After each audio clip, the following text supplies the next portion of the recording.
What up, y'all? Hopping on here real quick because I realized I haven't introduced myself to the world yet.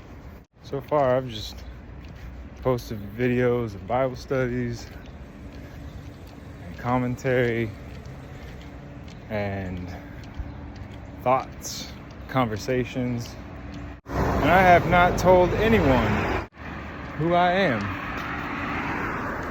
where I've come from, where I've been, and where I'm going.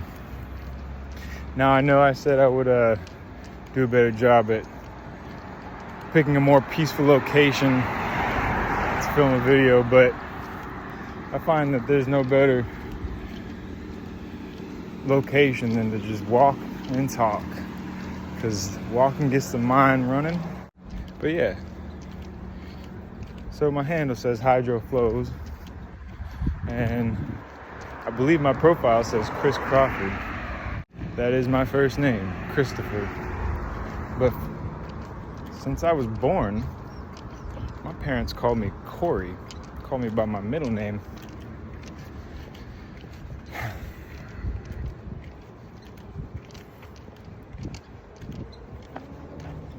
So y'all can call me Correy. Correy, 2 R's and an E.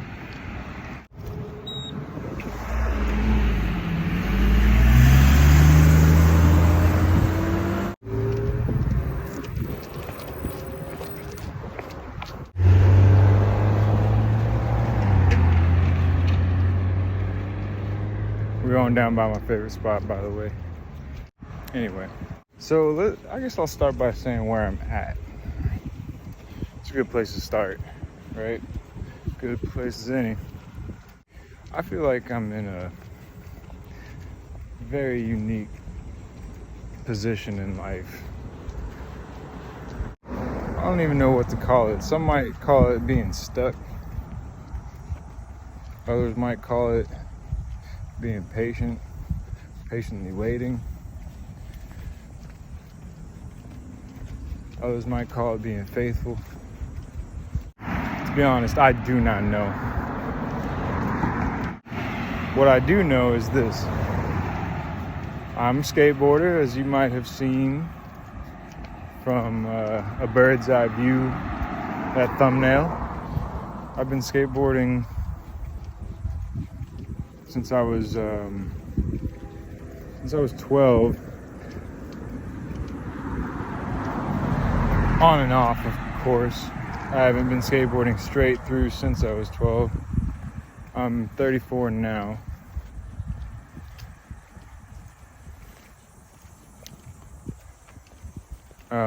I took a very long break from the years of 2013 to 2020, so it's like a 7-year break. I was not really doing it. Now, there were a few sessions here and there that I did have with some friends, and I did use it as a mode of transportation. I was not regularly skateboarding. I don't consider me a skateboarder if I'm not doing it regularly. Although, once a skateboarder, always a skateboarder. I think if someone puts in at least 3 years of hard work into it, they're a skateboarder. They know what it's about. I've seen people put 3 years of work into it and shine, and then just put it down, never to pick it back up again. You know what? I'm gonna post up here in the shade. So yeah, I've been skateboarding a lot since 2020. So yeah, like I was saying, I've been skateboarding a lot in my life. So it was like I did a lot of it, most of it, from the year 2003 to 07-ish. It's about a good 4 years there. I did skateboard in 08, but I was really focused on following after God. It was a blind faith. I was doing what I was told. I didn't have any understanding. I was also working in high school. My senior year, I did this, this program where you were able to get out of school early and go work. So I got a job at HEB, and I did a 0th hour, so I got to start classes before official classes started, and had only 3 classes that whole year. So I was out of school before noon, actually. And I would go home, have lunch, and then go to work until about 9, 10 p.m. So my senior year was pretty uneventful. There was nothing much going on. And from the later part of my sophomore year all the way until my senior year, I was being pressured to apply to universities, to apply to schools, because it was either that or have my cost of living fronted by my parents, or being kicked out and having to fend for myself. I chose to go to school, and the main reason I went to school, because I wanted to stay around the skateboarding world. I wanted to just be as close to skateboarding as possible. So I picked a degree. I started studying photography,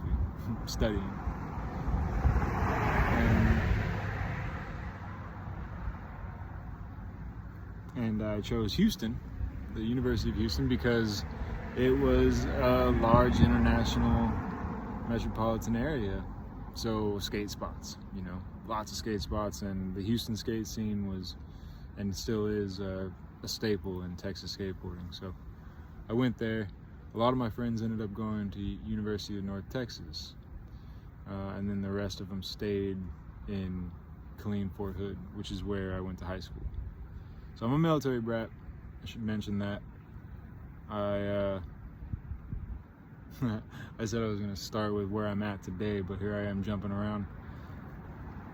But let's go with it, let's roll with it. Yeah, I was born in Missouri, and I was there for 3 months. And then we hopped over to Houston to stay with my maternal grandparents while my dad was in North Carolina going to Ranger School in the Army.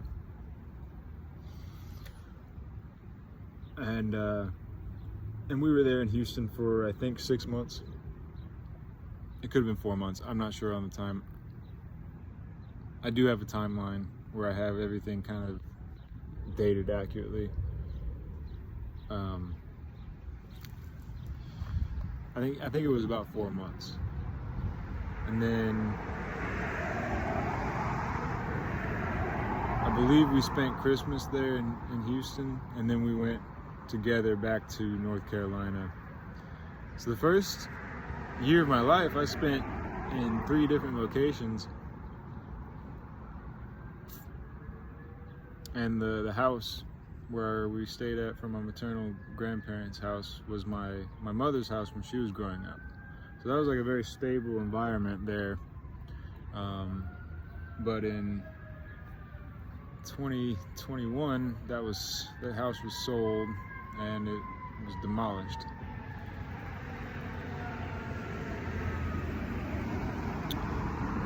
I remember, I'll get to that later. It's not really important to the story. So, how did I get here? Skateboarding, school, being pressured to go to the university.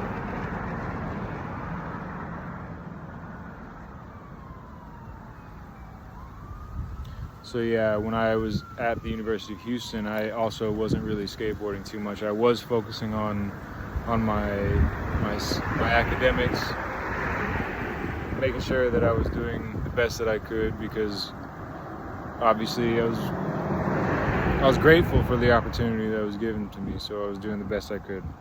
That's something that my parents instilled in me from a really early age, is just do the best you can. Do the best you can in life. So there I was in Houston doing the best I could. And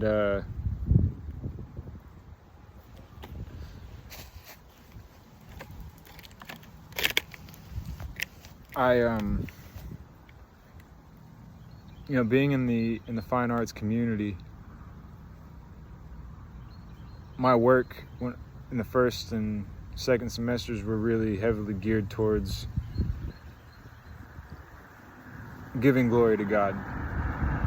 So a lot of the work that I was doing was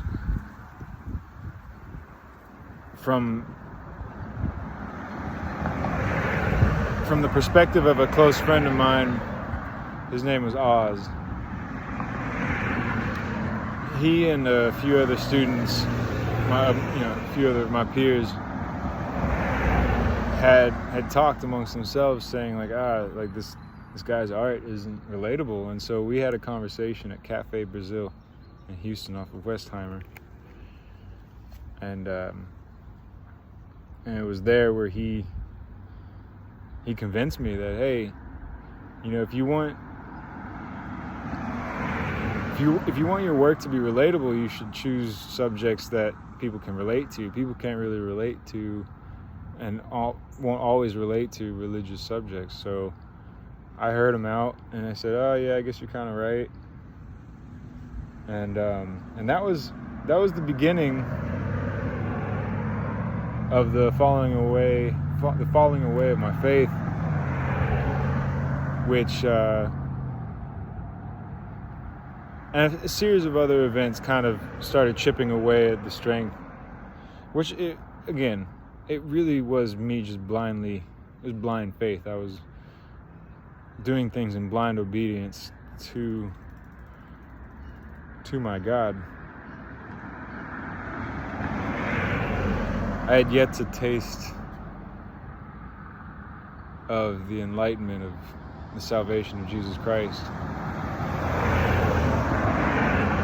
but I professed it faithfully, that he does bring salvation. But my faith was, the seed of my faith was planted by the wayside. So when it did start growing, it was easily uprooted, taken by the fowls of the air. And that led me into a lot of what I call at the time open-mindedness, and I still do. I refer to that as a very open-minded time in my life. I was hearing out people, whereas before I wouldn't have heard them out. I wouldn't have considered their point of view. I wouldn't have considered their perspective. It led me into exploring various psychotropic substances, and to this day I don't regret it. It was a very eye-opening experience for me. It helped me see a lot of things that I was already privy to. And let me rewind a little bit, because here's why I was privy to a lot of the things that were going on around me. Being in a military family, between the years, when I started skateboarding, I started skateboarding in Washington, D.C., and where my dad was stationed at the Pentagon. We got there in July of 2001, the summer of 2001, and so a few months later, attending my second last year of elementary school, because I had come from the Texas public education system where 5th grade was the last year of elementary. But when I moved over to old Fairfax, Virginia, 6th grade was the last year of elementary school. So I had 2 elementary school graduations, but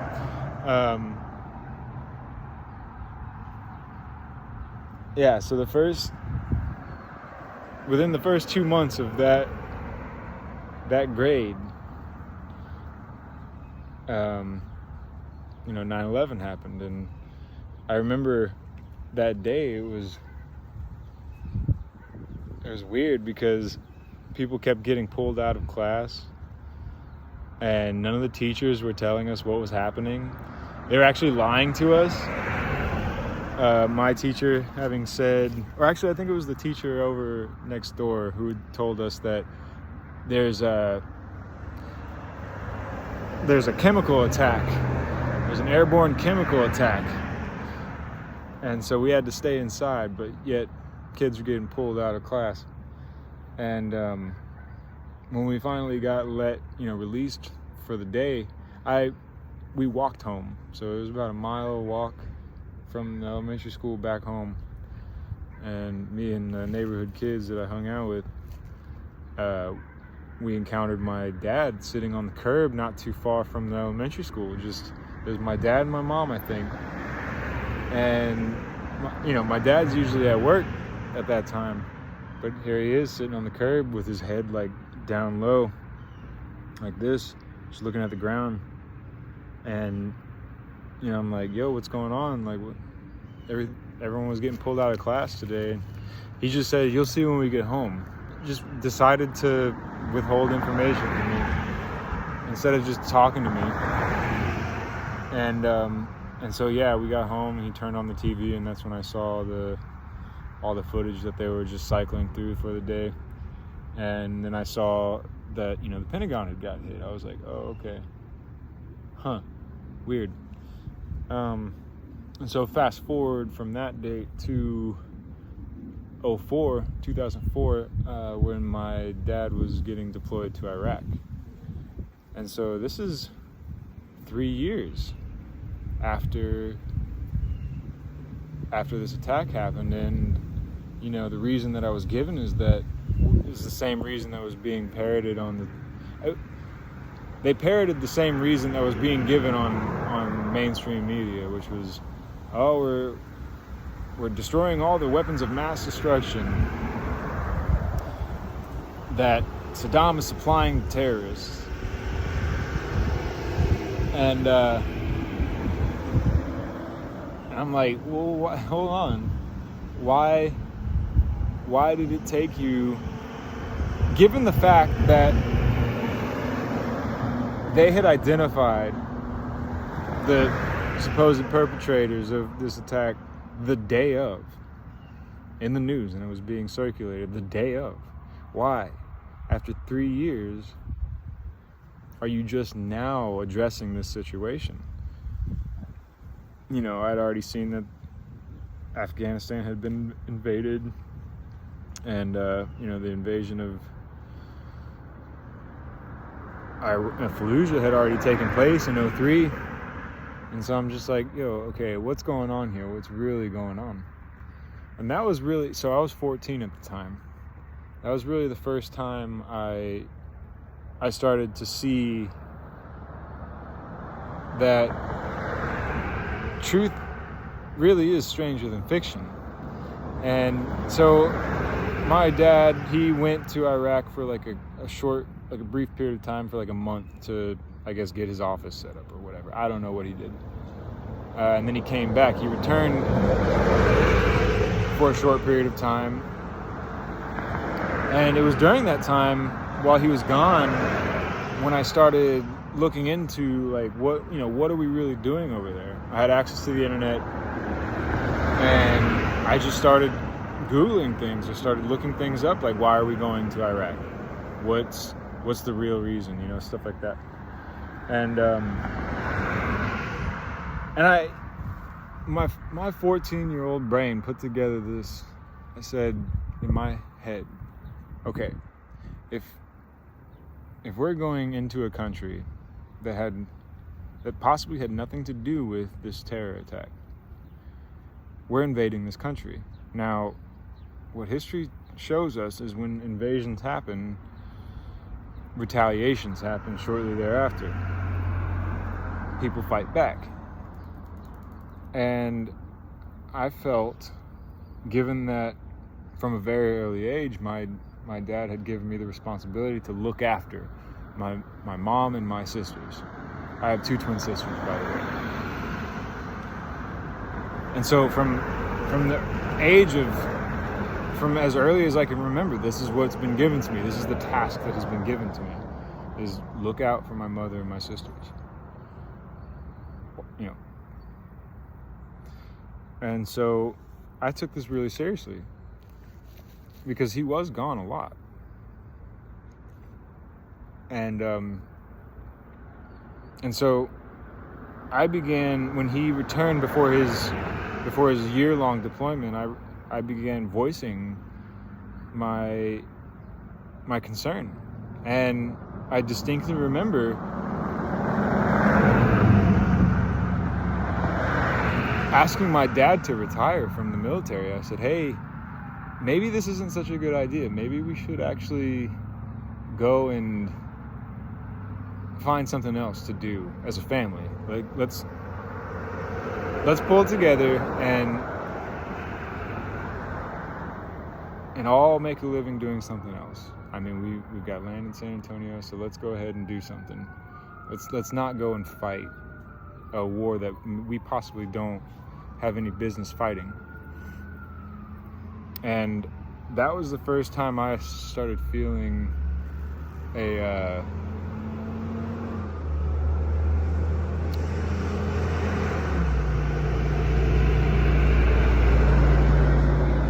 distance or a wedge or a separation between me and the rest of my family. That was the first time I distinctly remember feeling that the beginning of the ostracization. And this was this was 2004.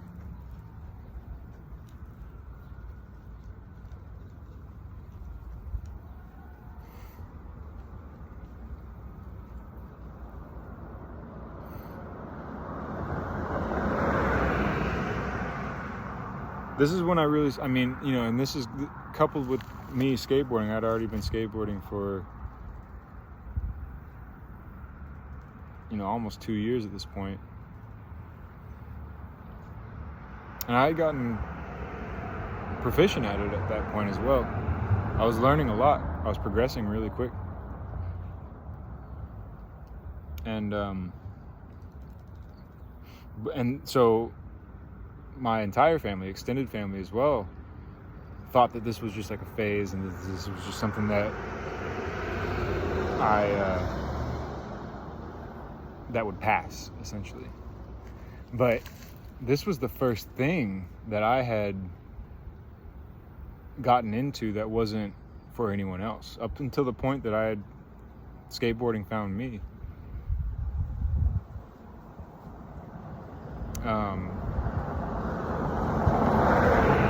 I'd been living for other people. I'd been living to please my parents. I'd been living to really just go through the motions. I had no desire. I was in the Boy Scouts. I was playing organized sports like baseball, basketball, mostly baseball in the later years. And I also had musical interests, which I still do to this day. The music was definitely something that I held dear to me. But the music thing, I was always told to go to the other room, or like go somewhere else and do that. Like, no one wants to hear you play. I was playing the saxophone, so that was loud. I guess that's understandable. But I was also playing the guitar. And I think my dad kind of was getting jealous or something. I don't know, because I could see it in his eyes. Like, and he, I would play, and it would touch people in the household there. They would hear me play, and they would say, they would come around and sit around and just listen. And then my dad would just be like, "Hey, can you go to the other room?" Like, it would bother him. And it wasn't because I was playing bad. It was because I was playing it well. And he wanted to play it well because, it was his guitar. So he got a guitar because he wanted to play. I guess he wanted to be a guitar player and while I played the saxophone or something. I don't know. Anyway, I kind of stopped playing music in favor of skateboarding. Skateboarding was much more up my alley. I was able to express myself a lot better. I've always been interested in Michael Jordan. I think a lot of my inspiration for skateboarding came from Michael Jordan. So like from the age of 7, I was kind of obsessed with Michael Jordan and the Chicago Bulls. Having seen the finals between the Bulls and the Jazz in '97, that was an epic game. I watched that game live. I believe that was like his last game, and his last win, his last championship win. But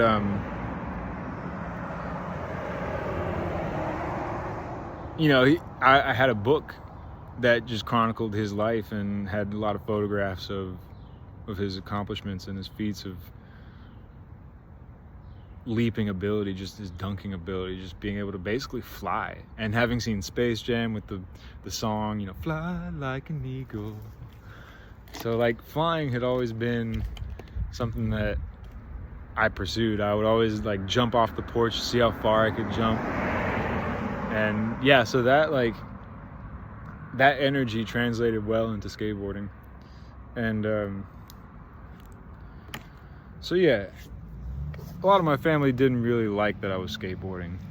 They never said it outwardly, right? But they carried that dislike in their hearts for sure. They thought it was just like I said, just some like phase that would pass. But it was truly something that I felt like I could call my own and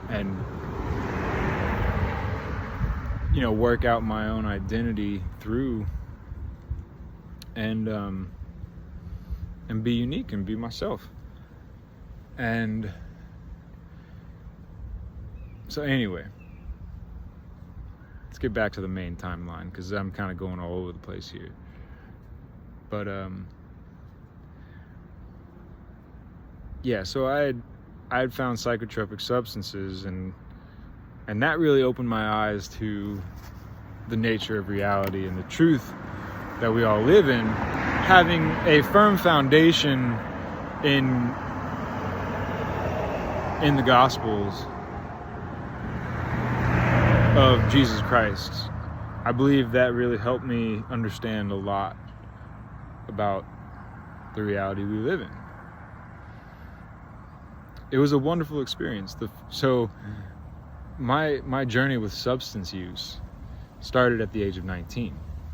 A lot of people started way younger. I felt like at that time I was just like really late to it. Especially in the skateboarding community. Like a lot of people will go to substance use at a really early age. And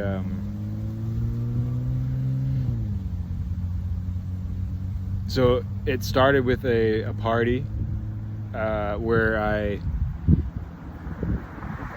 had drank alcohol for the first time. That was a funny story, which I'll go into more detail. I'll go into a lot more detail about everything that I'm kind of glazing over here in future videos. I'll have like episodes of each story that I'm glazing over and skipping. I'm skipping over lots of stories. But that was a funny night, because I witnessed, my first drink was a Jaeger bomb, and I witnessed one of my close friends just knocking out this chick, just like laying her flat on her ass. Like it was funny. I don't know why it happened, but no one like fought my friend for doing it. I guess she had it coming. It was really funny. The whole house was just like, yeah, well, there you go. That's what you get. This is in like downtown Killeen, and and then when I went home with my friend Adam, and I crashed at his place, and I beat him in a game of Madden, because I was really into college football at the time. Being at the University of Houston, I got free football tickets every time. So, and I lived right close to, like really close to the stadium, so I would always go to home games. But I got him into college sports and college football, and so yeah, we played a game of Madden, and I beat him with my head down like this. And I was just listening to the TV, and I was just like, okay, I can hear it, and I kind of knew the game enough to where I knew how to play it with my eyes closed, essentially. And I beat him it was like 56-12. He threw his controller at the door, and he was so angry. It was the most angry I've ever seen him. But yeah, and then so that was like the second to last week before I went back for my sophomore semester in 2009. And so the last week that I was there, I think it was just like the last 3 days that I was in Killeen before I went back to Houston, I smoked a joint for the first time, and that was a good time too, because I was in the car with two really good friends and one not so savory individual who turned out to be just a really troubled individual who was just out to use everyone. Like, he was clearly using everyone and I think he was using everyone for what it turned out to be. He was kind of hooked on meth, I think. Meth, and I believe heroin. He was in a bad way. But anyway, we were hotboxing, and I remember being in the back passenger seat, like laying my head on the window, and I outwardly exclaimed, "Am I dead?" And my friend, he just messed with me. He was just like, "Yeah, dude, this is what happens when you die." For like a minute, I believed him. I was like, "Oh no, I did die." But I was all right. We went to Taco Bell and we had a good time playing Call of Duty. I ate the rest of everyone's food, and that was a good night. And then, so I went to Houston, and then I had an opportunity through my roommate and my friends out there in Houston, who also lived in Killeen, who happened to also date one of my closest friends in high school, Keisha. Keisha was her name. And so she was like, "Hey, I'm going back to Killeen real quick." And around this time, I was, throughout that whole summer, I was looking up and reading stories about people's experiences with LSD, because in the spring semester of my freshman year, I was listening to the Beatles a lot. Like, I listened to their entire discography multiple times, and I really liked it, And so this is before I even touched substances, but I love the Beatles. And it's such good music. And obviously they had been influenced by psychotropic substances as well. And so I was curious. I was naturally curious. Like, what is it like? Because their lyrics were just so off the wall, wild. And I was just like, what? Like, what is it that people see? I'd also read Aldous Huxley's book, The Doors of Perception, where Aldous Huxley takes mescaline and he just kind of reports his trip. And so yeah, I was very curious about psychedelics. And yeah, so this trip back to Killeen, I was like, hey, wait, hold on, I could hitch a ride, go back there and hit up my friend who had a connection with LSD. So I hit him up, and he was like, yeah, man, I got some, come through. And I was like, all right, cool. So I I hitched a ride with them, and I was just like, yo, just drop me off at the Burger King in Killeen, in downtown Killeen. And so because that's where he worked at the time. He was working at Burger King, and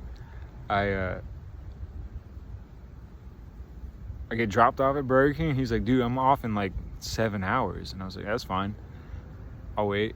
So I waited in Burger King for 7 hours, and we went over to his place, and man, there was a lot of people there that night, but that trip was groundbreaking for me. It was a groundbreaking experience, and I will do a whole video on that first trip, but I'm not going to go into detail here.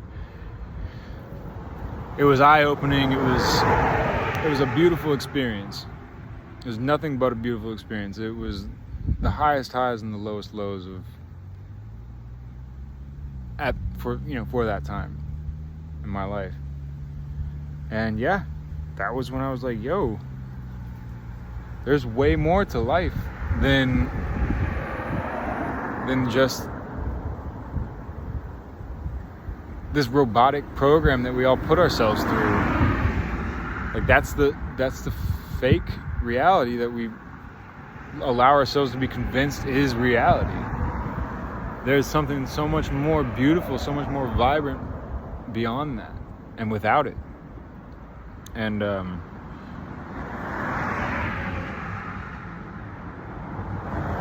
I skipped over. So like between that moment, those 3 weeks, that very pivotal 3-week period, and like the spring semester. At the end of the spring semester, the dorms that I was staying in, there was an event that was hosted there. It was a Christian versus Muslim debate, and this was kind of like the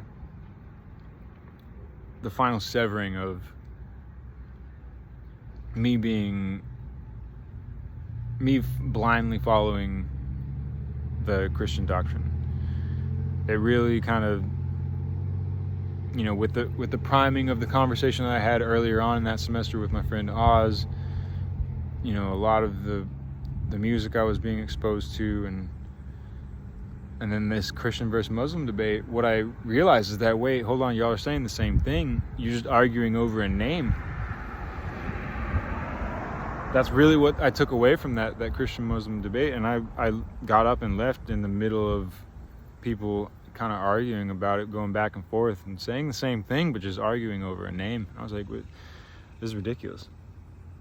It's absolutely ridiculous. The conclusion that both sides were coming to is that we must love one another and we must love our God. And so I was like, okay, yeah, I definitely probably am not relating to anyone through my art, through my work. So, at this time, I'm not even paying attention to skateboarding. I barely touch my board. And so, yeah, the fall semester of my sophomore year is when I really started getting really conceptual with my work. And long story short, I end up getting rejected to the block program, which is your junior and senior years in that program. For what reason, I don't know. I was never given a concrete reason as to why I was rejected from moving forward. I can only speculate. And I think it's because I was developing very close relationships and ties with my photo professor. Like, we would work together very closely, not in any like romantic way or anything like that. It was just like very platonic, but I was, there was a very small clique of individuals, me, Oz, and a few other individuals, and one of those individuals was kind of under the table dating the professor. That was interesting. It was a great time. I feel like I was growing as an individual. I felt like my work was really important to me, but the rejection, I was just like, are you kidding me? Like, this is absurd. Why would I not be allowed to continue doing this? I felt that my thesis work, like the dissertation that I did, was solid, And come to find out, in 2018, I visited the museum, and a lot of the concepts that I was putting forth were being echoed by a lot of the student work that was being displayed in the museum. So the staff kind of, I think, took my concepts and built it and baked it into their curriculum, which I think that's what academia does. They take from their students and they use it for themselves. So I was just like really disenchanted, and I said, all right, then I'm done with that. And I didn't tell my parents. But after the spring semester, which was a beautiful semester, I had really amazing experiences. It was the first time that I really got to spend some time in Austin, Texas, and get to see, what the city was all about. And immediately I just felt the freedom, the beauty of community there, the solidarity and expression, and it was kind of underground at the time. In 2010, not many people were. Now a lot of old Austinites will say no, 2010 was like the beginning of the end, and maybe even earlier. But I was exposed to a lot of really good stuff. I got to watch Richard Linklater's Waking Life during that time, which he's an Austin filmmaker. And funny enough, in that film, there's like some philosophy professors, which will be prevalent here later on. But anyway, I'm going back home to Killeen, spending some time with my folks during the summer. And but this I started skateboarding hard at this point. I was like, okay, because I knew within me, I was like, I'm done with school, so I'm gonna pick up back where I left off in like 2007 and really kind of focus on skateboarding, because I dropped out of the skateboarding world because I got hurt. I got hurt pretty deeply. We had like a crew of people that we, it's our core, our day ones. It was my day ones, really. And there was this one individual who took it upon himself to say, because I didn't pitch in $200 for a VX 1000, but I didn't have a job at the time. This was in 2007. So I had no means of pitching in, and I never agreed to, although he'll argue differently. He'll say I did agree to it, but I never agreed to paying any amount of money. I think, if anything, I said, like, I'll try, like, I'll do my best, but I can't make any guarantees. And so when he, one day, after realizing that I wasn't going to pay money to get this VX 1000, he was just like, all right, dude, I'm kicking you off handicap, which is our like skate team. And I broke into tears that day, like in the middle of a history class. Like he did it like as the bell was ringing, and while he was on his way to class, and I was outside the door, and I just opened the door, everyone's sitting in their seats, and I'm just bawling, dude. I'm like, are you kidding me, dude? Like, this is like, it felt like it was the end, and it kind of was. That's why I just like stopped skateboarding. I would only skate by myself, at my house, in my driveway, and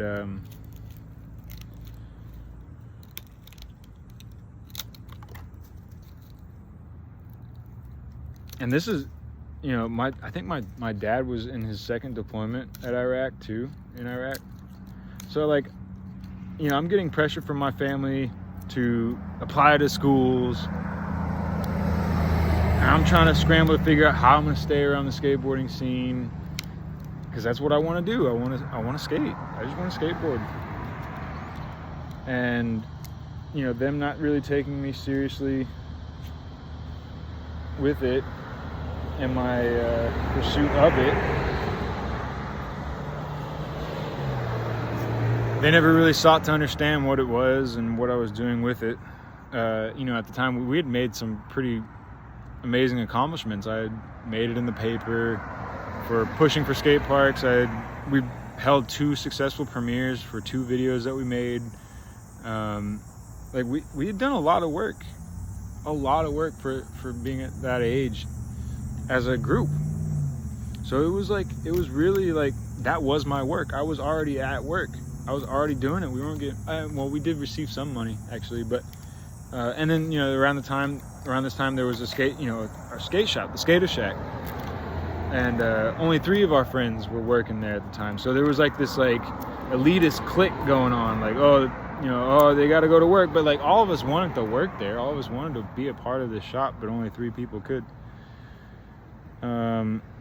And I was like reluctantly put on the team. It was just like, kind of like, all right, get in. And again, there was a gatekeeper, the same guy who kicked me off of handicap. He was kind of gatekeeping the whole scene. And I was just really disenchanted with him. So that's why I just like kind of fell away from skateboarding from 2007. But then, fast forward to 2010 when I was like, all right, like got kicked off of the photo program. I didn't even mention the rejection that I met within the church community. So this is a part of the whole, this is like the theme of this video that I'm making here. It's rejection, man. Like for real. I feel like no matter what space I'm in, I'm just rejected. For reasons unexplainable to me. I have no idea why, other than it's just being pure hate. And so my church community rejected me from being a participant in the youth group, which I felt I felt like I belonged there. From 2006 to 2008, I was very involved. I had developed very good friendships, and so I had a crush on one of the daughter of my Sundays, like my Wednesday Bible study teachers. We'd go over to their house. I mostly went over there to study the Word with a group of people, and we would play Call of Duty after, and have a good time. We'd have some food, and it was a really good Bible study. But I had a crush on his daughter, and she was just a year younger than me. And so the summer after my freshman year, I would, and I was messaging her on Facebook, and I let her know at the time that I was really like romantically interested in her. And I guess she got uncomfortable with that and told her dad and her parents. And so when I would try to participate in the youth group activities and just the whole organization there, which I genuinely felt that I belonged to, I was met with rejection. They said, no, you need to go to the college class. But yet there were people that were older than me who were participating in the youth group services that were going on. And so it didn't make any sense. It was just hypocrisy. I was just like, y'all aren't consistent in what you're saying here, because you're telling me I got to go over here. You're just separating me because you think I want to be close to your daughter. And that really wasn't it. I had friends in the youth group, and that was really kind of poorly handled. So yeah, it was like a series of back-to-back rejections within a very short span of time, in in a very developmental area in my life, in a very developmental time in my life. And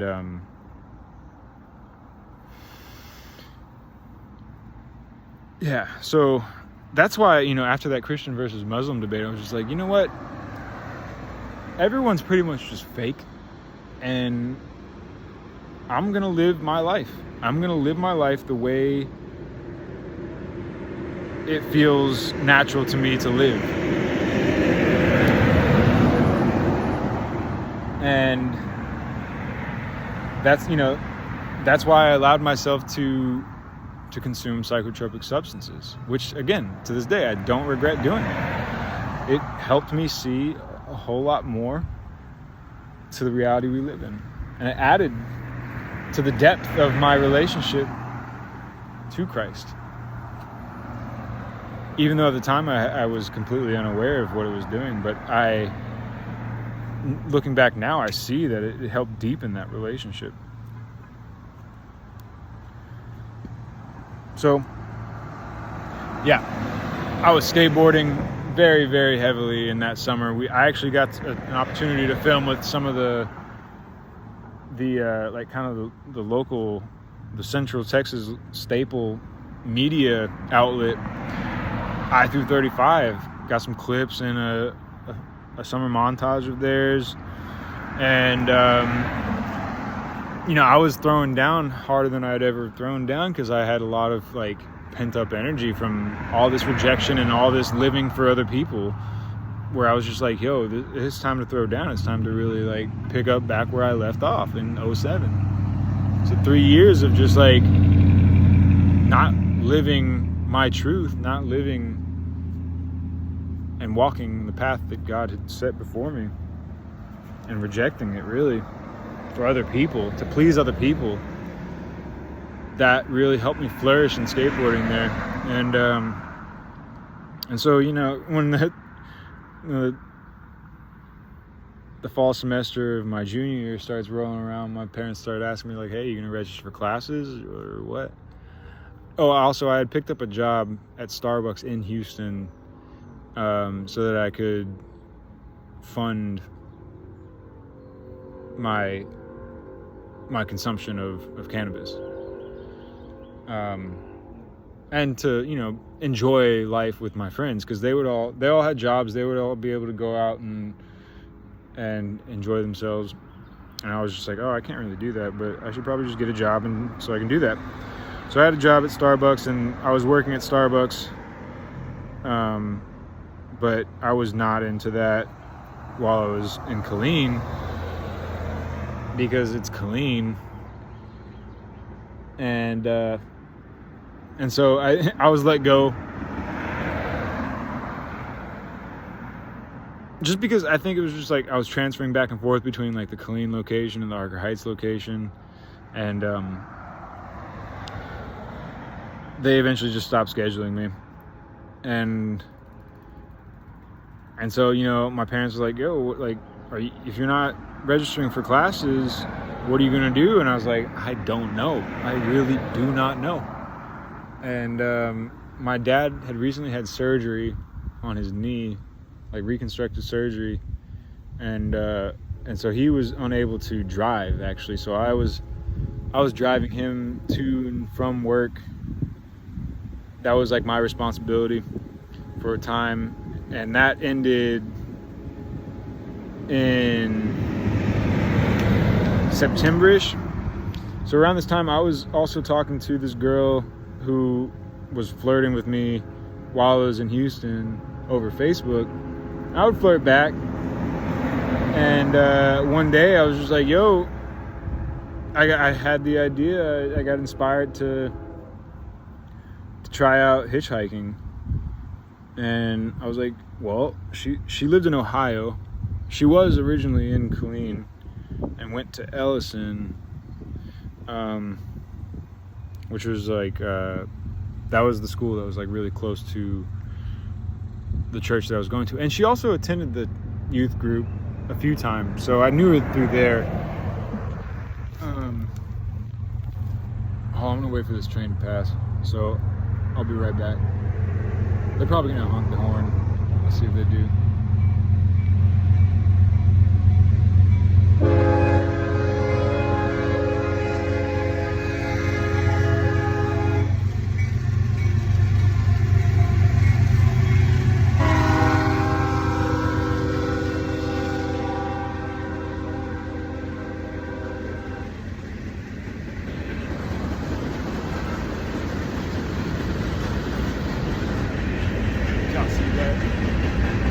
Future's bleak. I'll be right back. Alright. So yeah, not really knowing what to do, I just was like, yo, Brianna, I'm gonna come up there. I'll see you. I'll let you know when I'm close. And I told her, I was like, I'm hitchhiking over there, and she didn't believe me. She was like, ha, okay. I told her, I was like, no, this is happening. And long story short, I ended up going there, staying with her for like 4 days. And then her mom was just like, hey, you gotta go. I was like, okay. So they drove me to this like gas station where I got hustled. That journey, I'm gonna have to do a series on that journey. That was crazy. That was insane. But it was great. It was amazing. It was crazy and insane in an amazing way. You know, it was an eye-opening experience, because what I really wanted to do was test this negative like sentiment that my family would hold towards the world. Like it's a dangerous place and you got to watch out, and like people are out to get you. And I was like, having already done, you know, these eye-opening substances, I didn't see the world that way. They also would warn me against the neighborhood that I lived in, the 3rd Ward in Houston, being like, you gotta be careful out there, there's lots of crime. And like, really what they were being racist. They were being very racist, because it is a black community. And to this day, the 3rd Ward has been the most peaceful, calm, tranquil community I've ever stepped foot in. People are good people there. And I experienced nothing but kindness in that community. So shout out to Screwed Up Records and Tapes, because even they were hospitable and really they're just good people.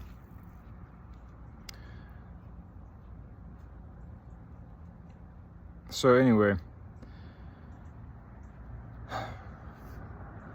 you know, the hitchhiking journey was me testing this negative sentiment that was held towards the world. I had to see for myself, like, are people mostly good, or is it really truly mostly bad people out there?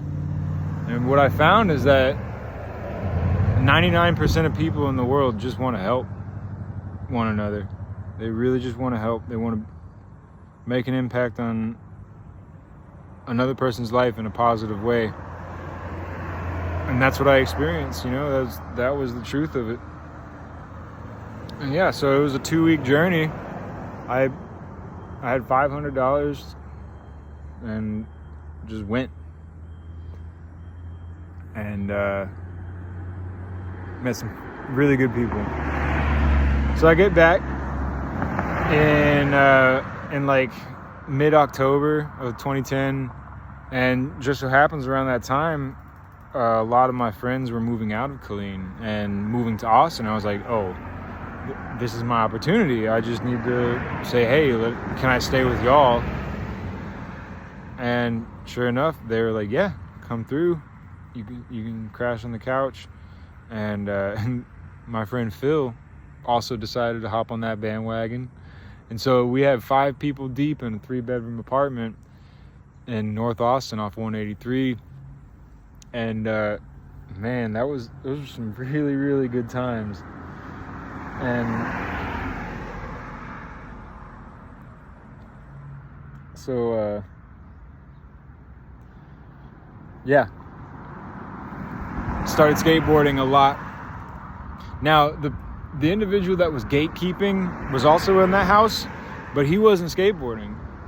He was like really focused on his career in like digital marketing, or like front-end web design, which he still does to this day. And it was there that he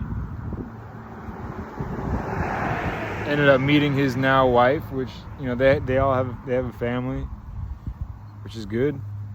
They've been through a lot, but they've stuck together. That's good to see.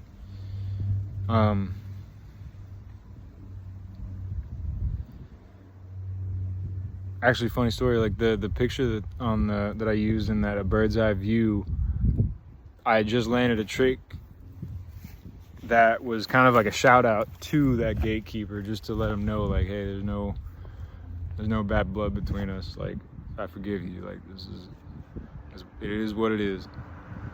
And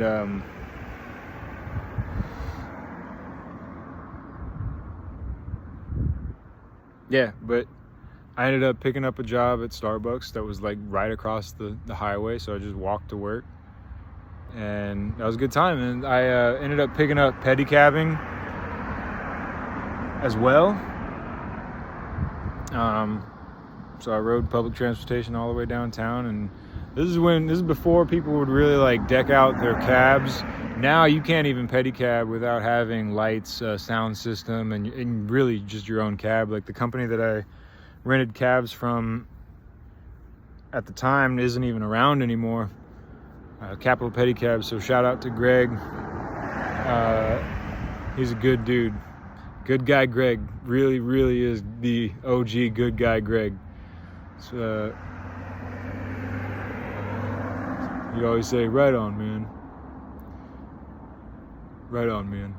Like, he's the chillest man in the world. And yeah, had some amazing times in that space. And skateboarding a lot. I was also smoking cigarettes though, which was gross, and it was really killing my body really quickly. At the time I didn't know it, but it was affecting my performance on my board. And I was drinking a lot too. Like I was drinking and smoking a lot. I was really in that like that gutter punk skateboarding phase where I had no concern about my body whatsoever.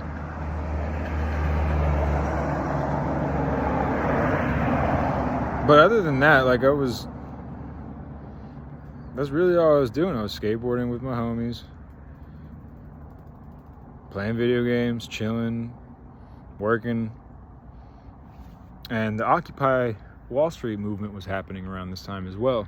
And that's when I had this bright idea to quit working at Starbucks. And I was like, I'm going to join, like this movement full time. And I'm going to give people free rides from City Hall to wherever they needed to go in solidarity. And that movement, the Occupy Austin, was it was an eye-opener for sure.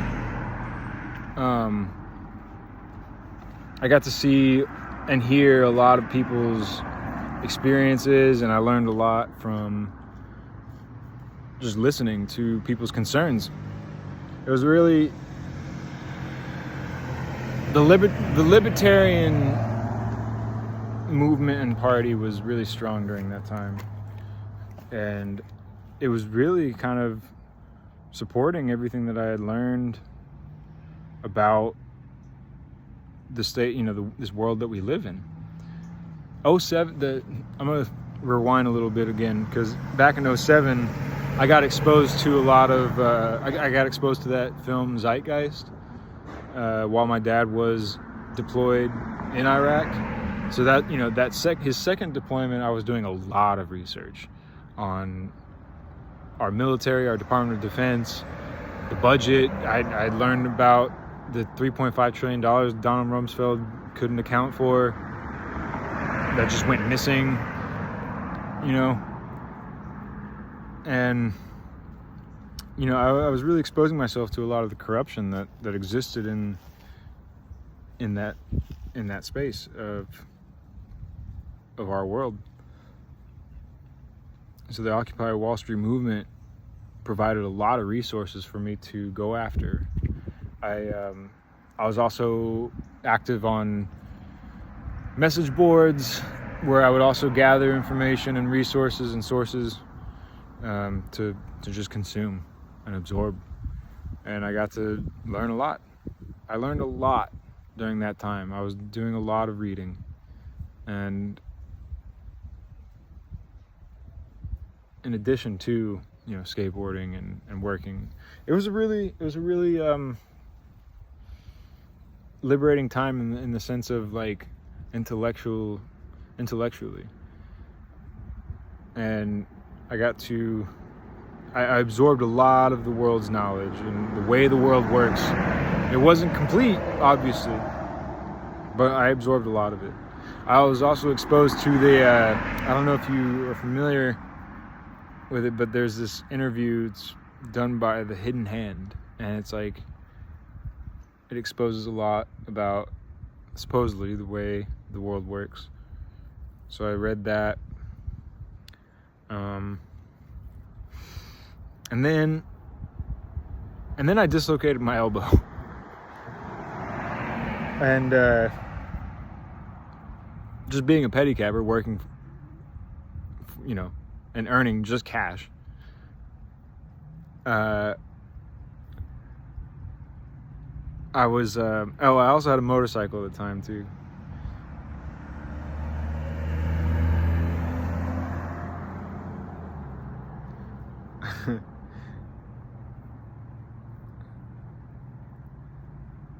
Which, when I dislocated my elbow, my dad and I were planning a trip to Nova Scotia. We were doing this like bike trip to Nova Scotia. Which, see, I'm glazing over so many details of my life here, because so much has happened, so much has gone on.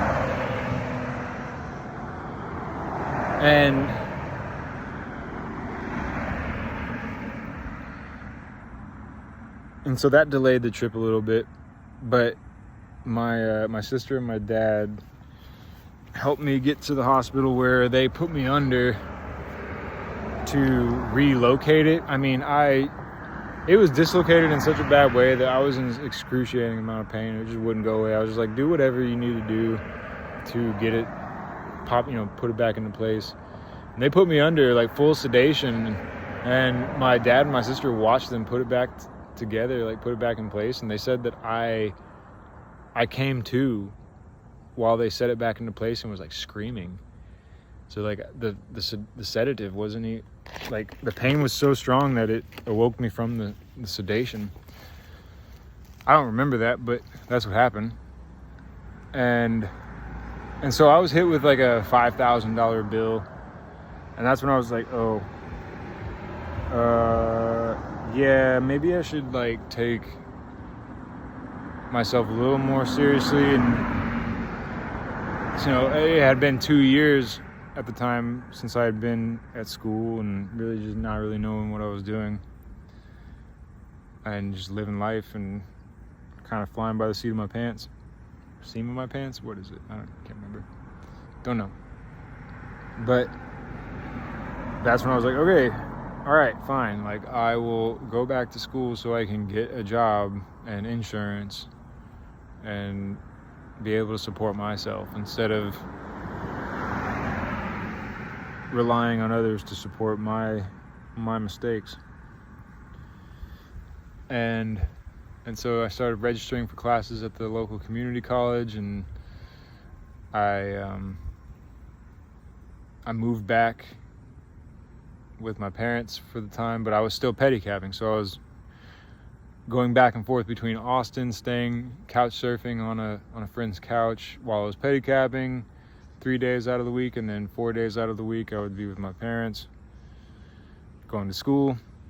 Oftentimes it would bleed into 4 days in Austin, because I didn't really want to be around my parents,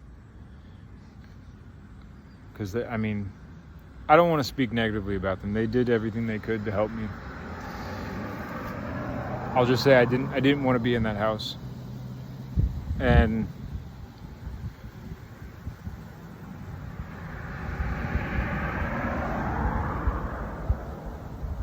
I'll say this though, it was a lot of judgment was coming my way, because I was skateboarding. They felt like I was throwing my life away. They just felt like I was wasting time. They were really disappointed. And that sentiment of disappointment has, it really started when I started skateboarding, and that like in 04 was like really when it started to kind of come to the surface, but they would never acknowledge it. So it remained throughout, and especially when I left school, like they were really upset when I stopped going to school. And when I was living in Austin, our relationship wasn't that great because I wasn't following after my faith in God and following after His commandments. And so yeah, I didn't want to be in that house. And then I applied to the University of Texas to finish off my schooling. I went through 5 different declared majors. I think I started with a declared major in neuroscience, and then it went to psychology, and then it went to economics, and then it went to some obscure basket weaving tier major. I don't even remember what it was. I think it was like textiles and retail merchandising. Yeah, that's what it was. Because, oh yeah, that's right. I wanted to get into finance, but I couldn't get into finance because the Macomb School of Business only accepted people from straight out of high school. So I was like, okay. So more rejection, more walls being put up.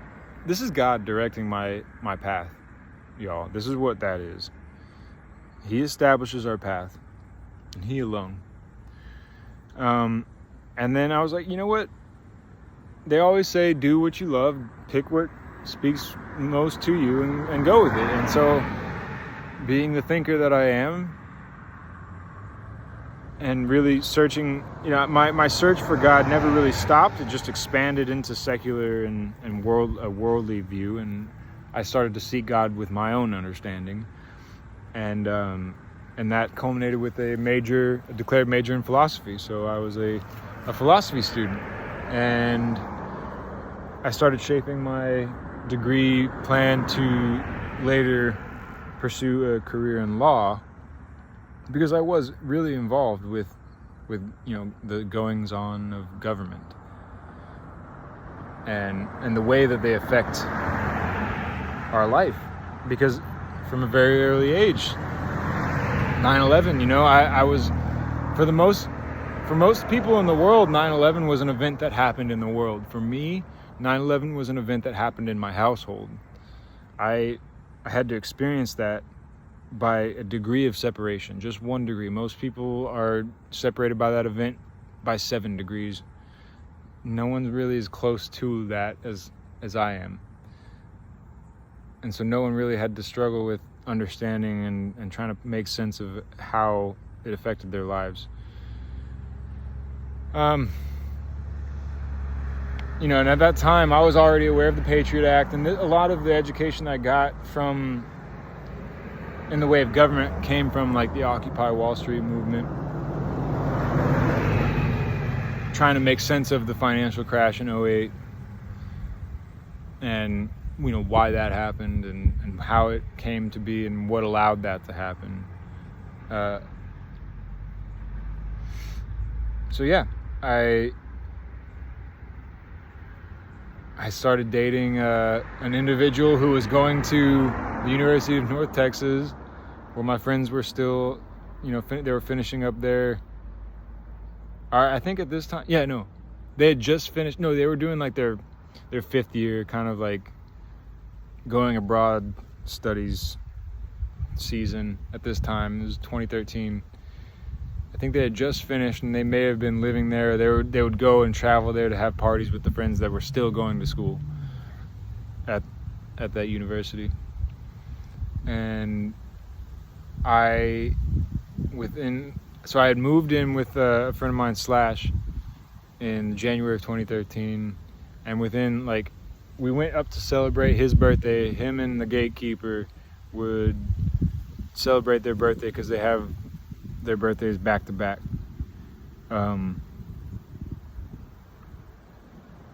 in February. One's on Valentine's Day and the other's is day after Valentine's Day. Or no, sorry, one's before Valentine's Day and the other's is the day after, like the day of Valentine's Day. And so, you know, going up there, partying with them, I met a girl and immediately hooked up with her, and we became pretty close, and we started dating, even though she was up in North Texas and I was in Austin. We had like a bit of a long distance relationship. That was interesting because she let me into her family. Like, she let me feel like I was part of her family, and it was a really beautiful time. I got to spend time with her and her family on their annual trip to the beach that they have. And her father had passed away really early on in her life, who was also a lawyer. So I was really inspired by them and his legacy that he left to pursue law and to do, you know, continue on what I was doing. And but, you know, shortly in the beginning of our relationship, her mother suffered a heat stroke, and that was a really trying time because the whole family wanted to see her pull through, but she didn't. And so that destroyed her. So she was left without a mother and father. That was a really hard time. I want to, you know, obviously for her family, but it was a hard time for us. It was a hard time for me too, to watch that happen and to feel helpless in being able to do anything to console her in that, because now she's living life without a mother and a father at such a young age. She's 23 at the time, and we were both 23, so it's like we were very young. I went to some regional burns with her and got exposed to that space. If you know anything about burns, it's like Burning Man. It's very wild, lawless, but strange and peaceful, but very strange. So I went to a Mischivia burn, which is probably won't ever, never say never, right? But it's a different space.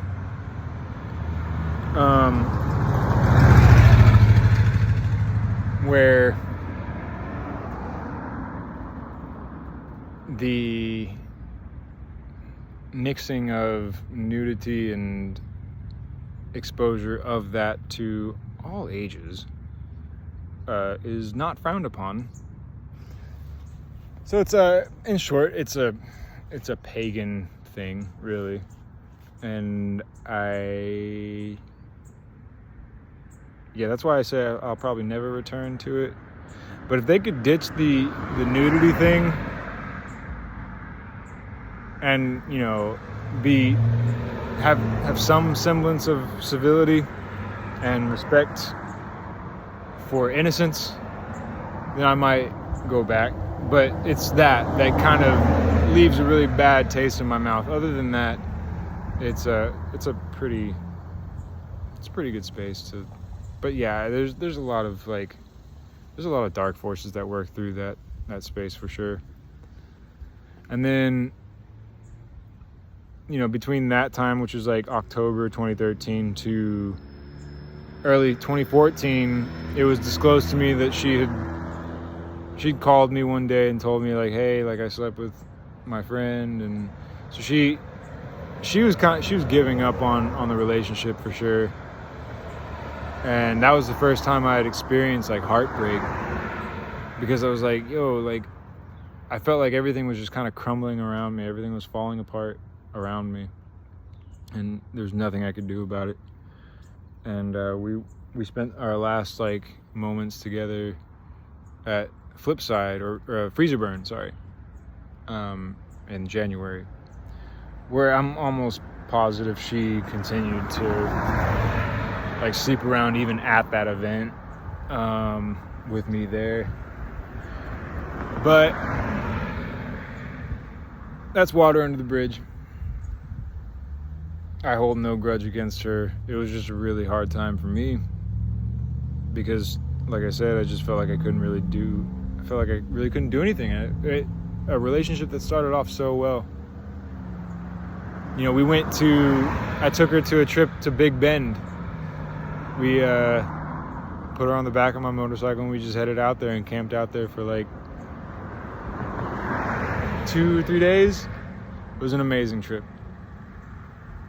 But yeah, you know, it started off with a bang and just faded away because of reasons outside of our control.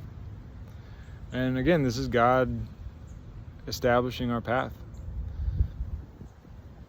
And so yeah, he took that away from me for sure.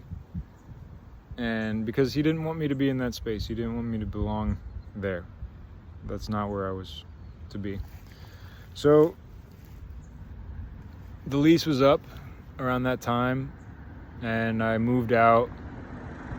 And because I was going through such a, you know, my first heartbreak, like my first real heartbreak, I needed to do something that would help me like get rid of this numb pain that I was feeling. It was really this numbing pain. I really felt so numb to the world and to everything around me. I just felt hopeless and dead inside. I just felt so empty.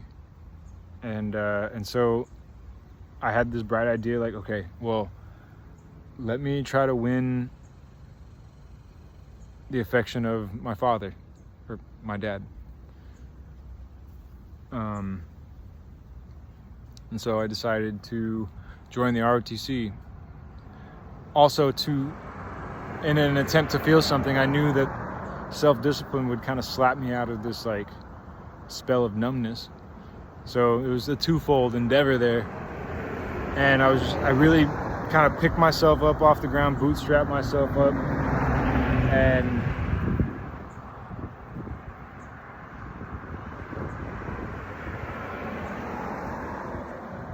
just said, all right, like, you know, whatever, let's just do this. And that was one of the only times in my life where I felt some form of affection from my dad.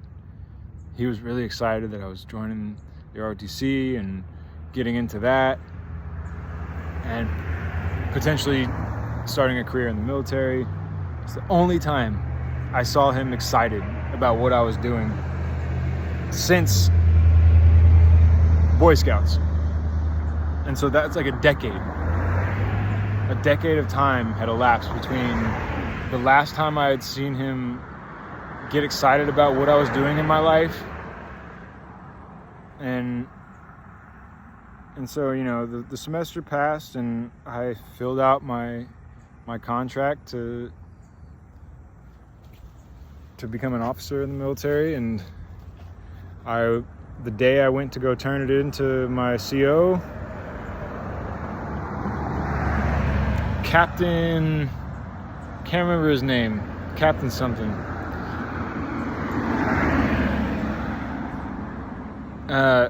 I got to his door and I raised my hand to knock, but I stopped inches away from knocking because I knew that wasn't who I was. I knew I was, again, just living for someone else. And so I stopped. And I turned around and I threw the contract away, like in a trash can in that hallway. And I never looked back. And I continued on studying.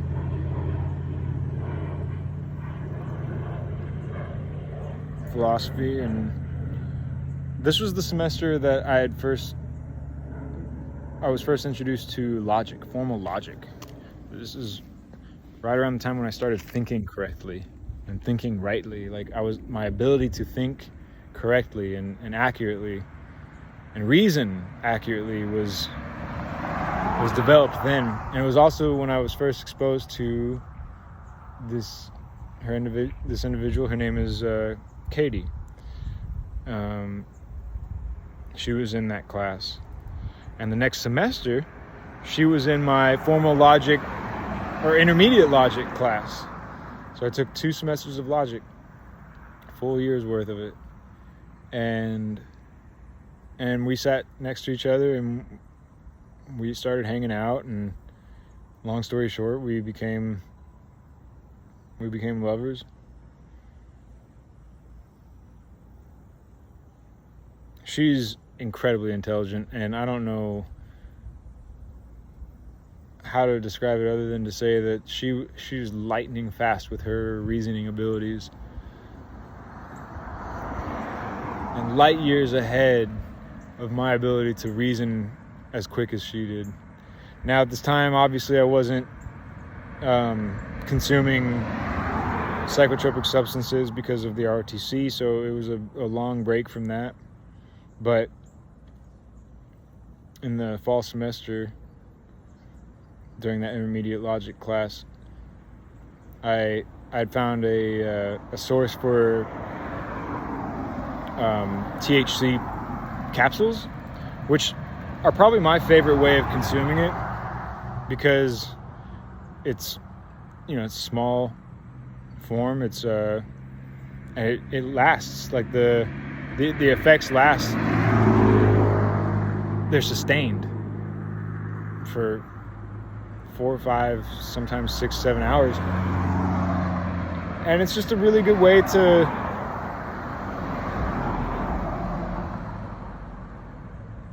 stay spiritual, to stay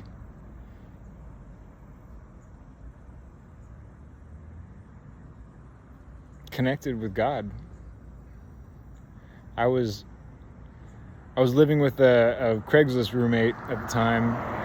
I was during my ROTC days, I was living with a house full of 1, 2, 3, 4, 5 other people. So there's a 6-bedroom apartment, but 4 of them were females, and that was when I learned females are actually gross. They're disgusting. They're not or at least in that time of life, or in that season of life, when you get a female college student, they're actually disgusting. They're gross, and they don't keep up after themselves. No hate. It's just kind of facts. It is what it is. The apartment was dirty. It was gross. The kitchen was never clean.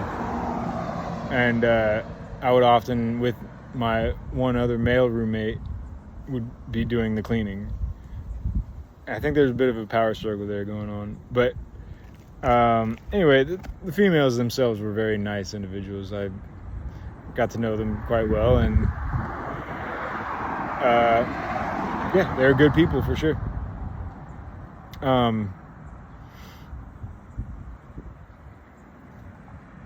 So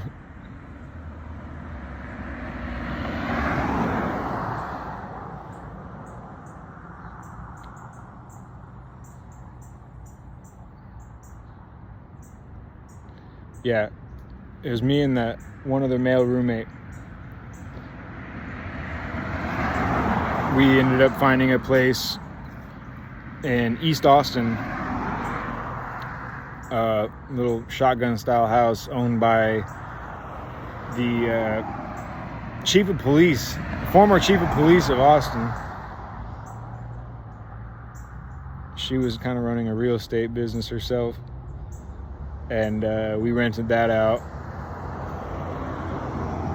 He ended up allowing his half-brother to come over as much as he wanted, and they trashed the place. His room was an actual layer. There was a layer of trash. You couldn't even see the floor. It was just a bunch of soda bottles and candy wrappers and chip bags, and it was a depressing place for sure. And I said, look, I don't care what your room looks like, but I need all the shared spaces to remain spotless, including especially the kitchen. I don't want to see the kitchen dirty. That was never honored, and so I ended up staying with Katie. You know, this person I had met and gotten real fond of, and I ended up staying with her quite a lot because I just couldn't live in those conditions. And so she lived in an apartment in West Campus, and so I'm really just going to school, and that's it, studying. And we would study together because we were both philosophy students. And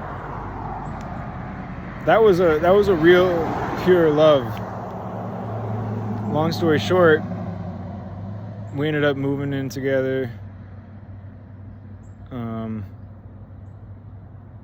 like officially. And it was during this time, it had been like 2 years into the relationship. She had a job, and a lot of her coworkers were starting to get married, and so I think she felt pressure. She would always feel pressure from her family as well, because she didn't really know what she wanted to do or what she was here for, on the earth for. She would encourage me to go to church, and this is like at the apex of my journey away from God and my devoutness to Him. But she would be a pillar in my life to help me kind of come back to it. We would explore churches together. We would go to different services. And but yeah, one day, out of the blue, she just said, "Let's get married." And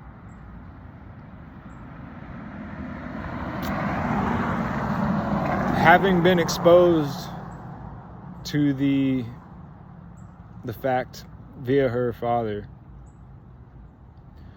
after discussing how martial law would unfold in the United States, that it would come via a coronavirus, having seen that this would work because people are gullible.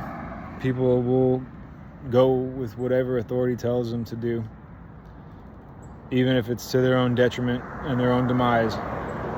They'll follow those who have a monopolization on the threat of violence out of fear. Katie, her actual biggest fear was a pandemic, and we had a board game. We had that pandemic board game that we would play. I mean, the foreshadowing of events to come was paramount to the decision of me saying to that question of let's get married, no. You know, I had already started looking at Agenda 2030. I had already consumed and absorbed all of Agenda 21 at the time. After I graduated in 2015, I did a lot of research because as graduates, we're given 6 months of free access to all the data stores, the academic data stores. So I had free range of access to every academic article that had ever been produced from like the early 1900s onward. And I read a lot. That's mostly what I was doing. I was pedicabbing a lot and reading a lot. And seeing the writing on the wall and the hysteria that was forming in Austin at the time. The liberal hysteria was at a peak with Trump being a candidate in the race at the time, and then soon thereafter president.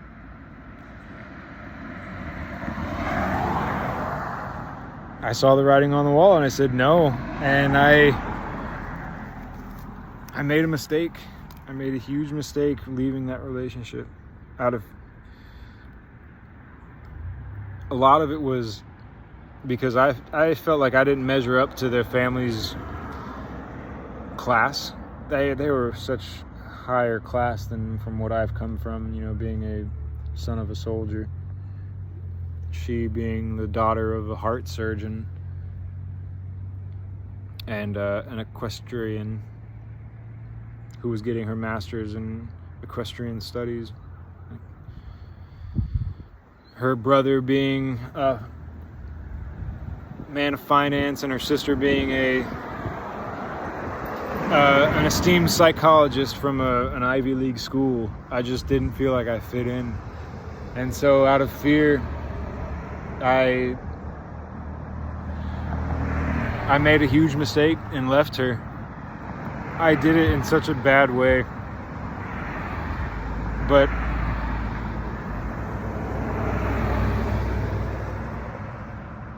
I hope she knows that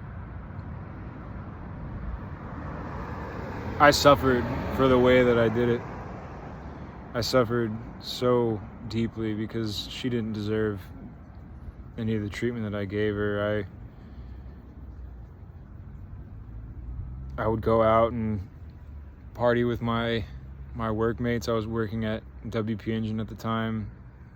Formed really close relationships, really close friendships with those people, my team that I had worked with. And but seeing the writing on the wall, I said I have to get out of here. I can't be a part of. I don't want to be around this city. And then after leaving her so abruptly, canceling my contract in the lease, I got an apartment of my own, studio apartment, and lived there for 6 months. But the pain was there, all the memories that we had formed. Everywhere I went, all I could think of was that experience with her, that beautiful relationship that we had formed and built, that was on its way to probably a lifetime of happy moments. So I had to get out of the city. I was like, I can't handle this. And I left Colorado, where my friend who was able to connect me with the psychotropic substances was working at the time. I looked at the location, knowing that the fecal matter was about to drop into the fan blades of this machine. I was also looking for areas of natural defense where if hysteria rose to a violent proportion, we would at least have plenty of natural resources to go to and rely on.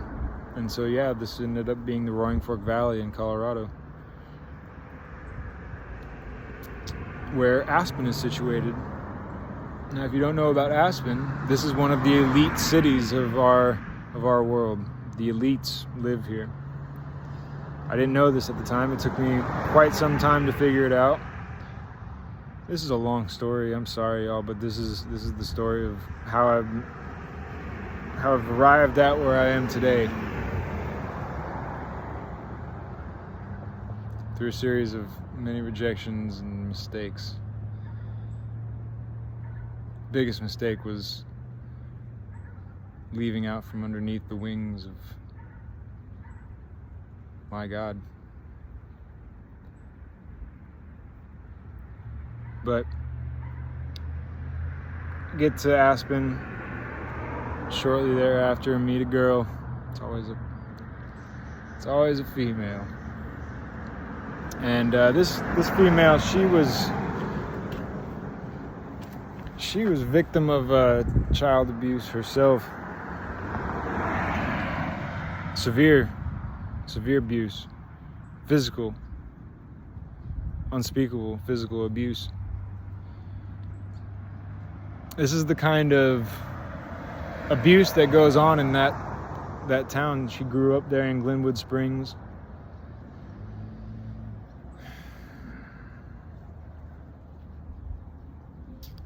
And sought refuge at Owl Farm, where Hunter S. Thompson or his estate is. She formed very close relationships with the late Hunter S. Thompson's wife,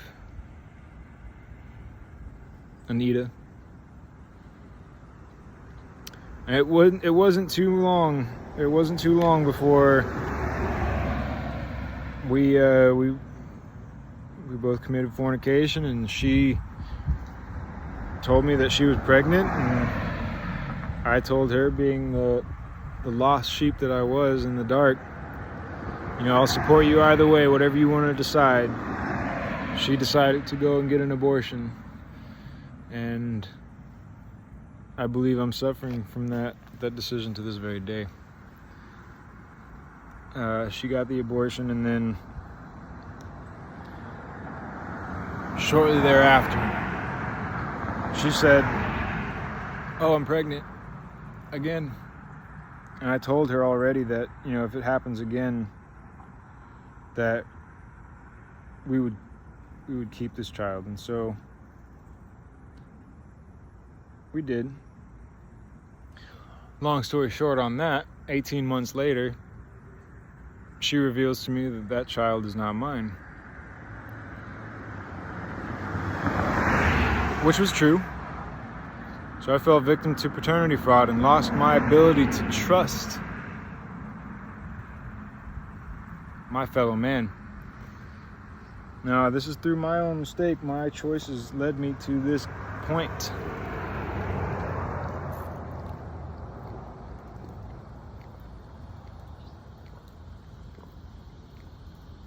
Y'all, I'm glazing over so much.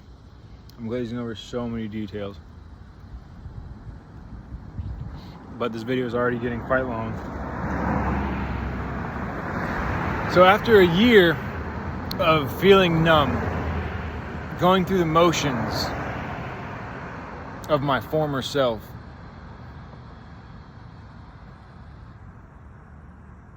cashing in on lost time, enjoying the beauty of nature that the area provided,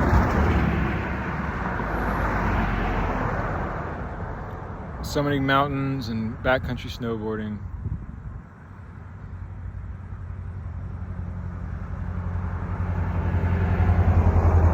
doing everything I could to feel something. It took me a year to finally file a case against her to put protection between me and her, because I knew that if I didn't do that, she would come after me for child support payments for a child that wasn't mine. And when she told me, and when it was confirmed, I told them both to get out, because that relationship would not work. So I kicked them out when they told me. This was in 2019.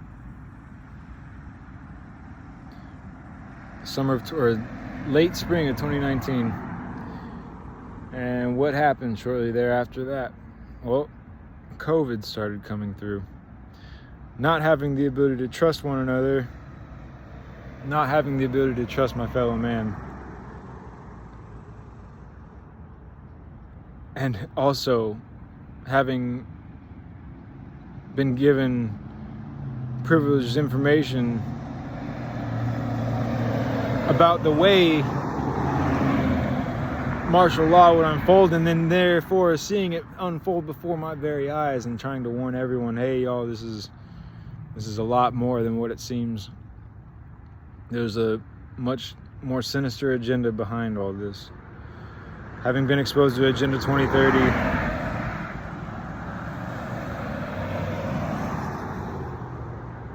ID 2020, which is now unfolding here with Project 2025 here in the next year.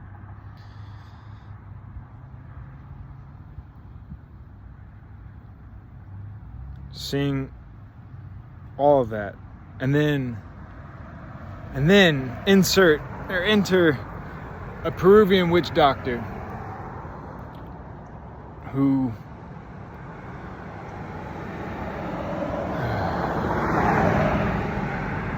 This sounds like I'm just making myself out to be a victim, but this is truly what happened.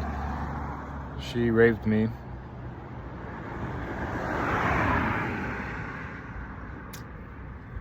I don't know what she did with my seed, but she took it back with her to Peru.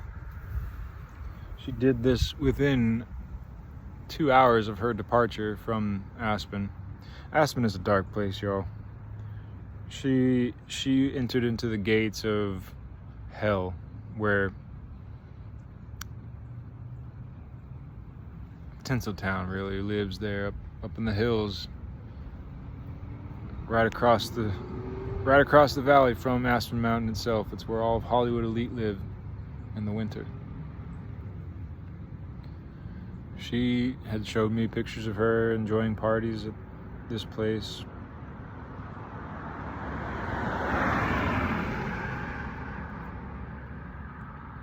And it was also around this time when, on the side of Mayflower Mountain, I was in the midst of one of my vain pursuits of glory.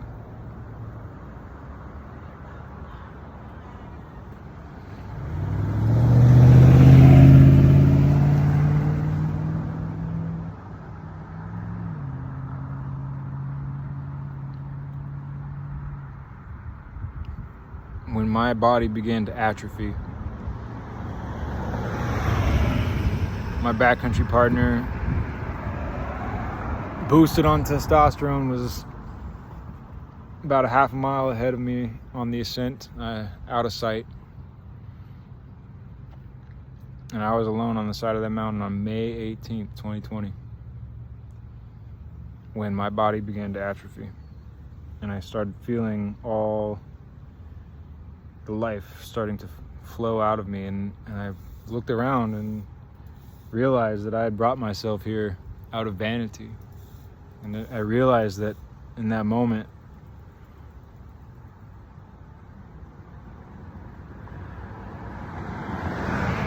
that I had truly left God. I had left Him, and I had left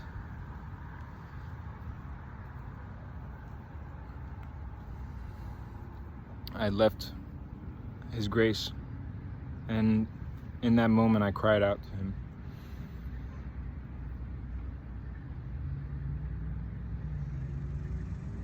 Giving my life to Him in that moment. Telling Him, letting Him know that I will never leave Him ever again.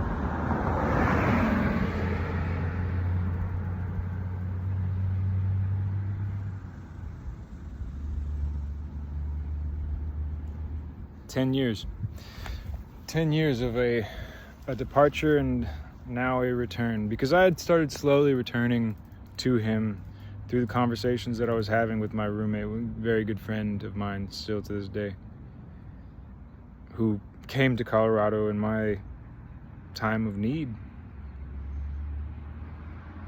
He came very shortly after he had heard that I had been betrayed deeply. I'm very grateful for everything that he did, so that I had someone there, so that I wasn't alone in body, in flesh. Very, very grateful for the effort that he made. But we were having conversations about the nature of reality a lot. This is what I do. I like to talk about the nature of reality.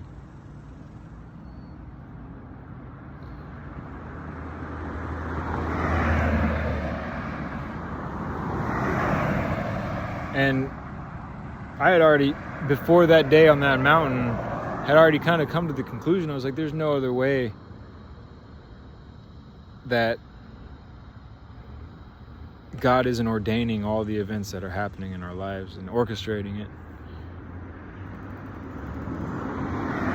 So I had already come to, there was a soft return before that day on the mountain.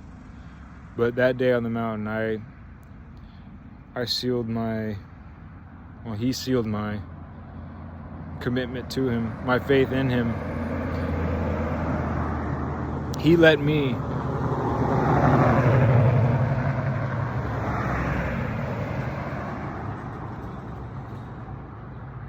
journey away from out underneath his wing so that I could see him more clearly,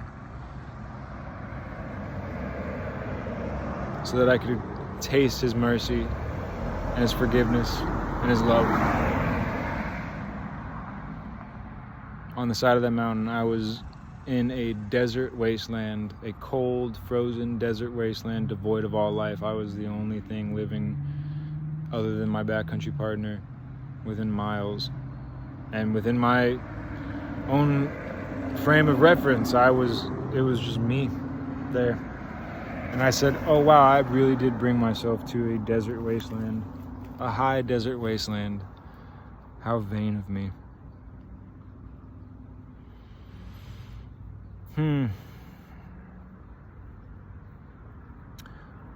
Lockdowns were going on.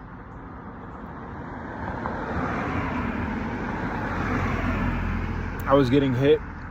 Algorithm was hitting me with a lot of knowledge about Hollywood elites, how they operate. So I was learning a lot. Epstein case was going on. I was learning a lot. About the ways that this world works. Too much.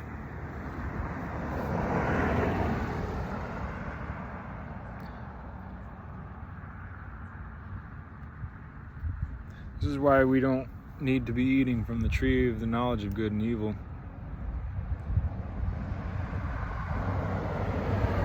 Because truly, when you do know too much, you do pay the price for it. There are things that are better left unknown, for sure.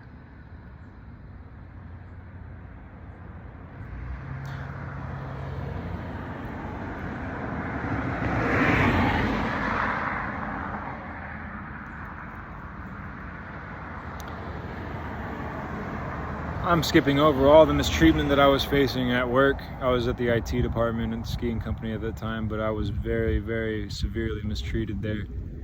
And my coworkers saw it and even went to HR to report it. I didn't actually ever really go to HR to report it because the way they were treating me wasn't something that I could prove. So because my coworkers knew this, they went and spoke up for me on my behalf. So on top of the mistreatment that I was receiving, the betrayal I had suffered, the sexual abuse that I had suffered, and I allowed myself to, by allowing myself to even have that relationship happen in the first place.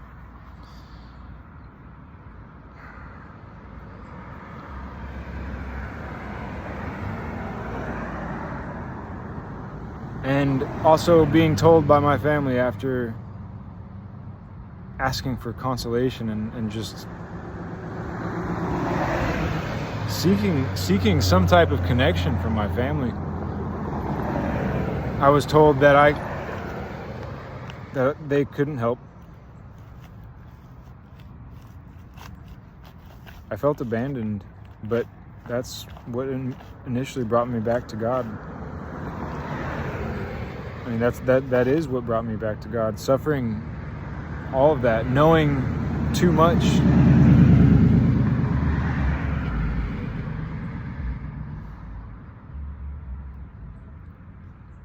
Seeing too much.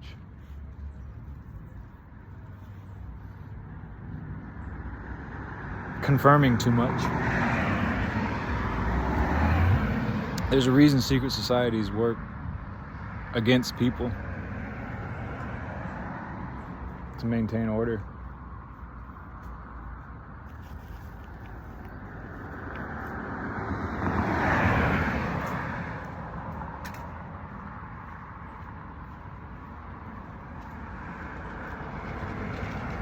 There's the good, there's the bad, and there is the ugly.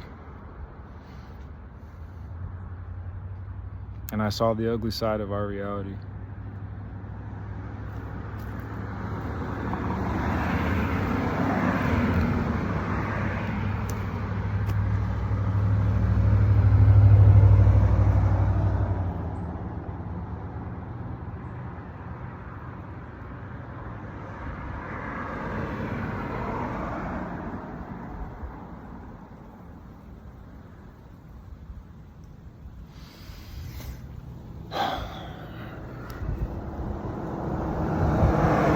So, being in Colorado, knowing the direction that this world is headed, the mistreatment that I was receiving at work, I mean, they gloried in their newfound power of wielding oppression against me, because they knew I had warned my cohorts and my team members as early as January that, hey, because at the time, January 2020, that hysteria was just something that was happening in China. And, oh, that's not going to come here. We're not going to have to worry about it. I said, no, this is going to happen all over the globe. You can look at my Instagram posts about how deeply I knew of the oppression that was to come.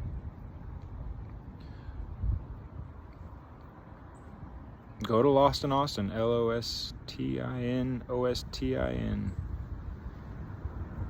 and look at the posts. I said, are you going to be about stopping the spread after 2 years of this bee spit?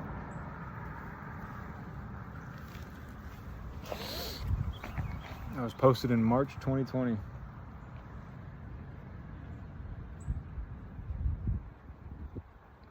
I knew that we would be suffering that hysteria for a lot longer than 2 weeks. It's the whole reason I was in Colorado, was to brace myself, and so that I would be able to at least enjoy peace and solitude when the hysteria reached its peak. But what I didn't anticipate was that this was going to be a blue hysteria.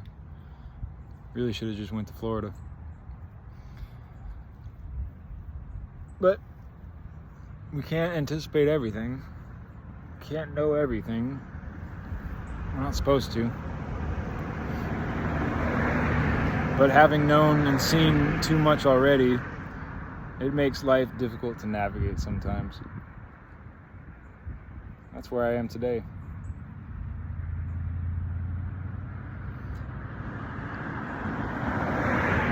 This push for pouring our souls into the digitization of our unreality is something that I've been warning people of and to prepare for since, and very vocally, since 2016, for sure. 2015, really, when I had access to the large wealth of data stores of academic publications, when I was exposed to Agenda 2030 and read through in its entirety Agenda 21, asking questions about how and what it meant and what it would look like for the fulfillment of the Sustainable Development Goals. What would that mean on the ground? What would that mean for our reality? Well, a lot of the Sustainable Development Goals looked like it would be a reduction of life, not a flourishing of it, a controlling of life.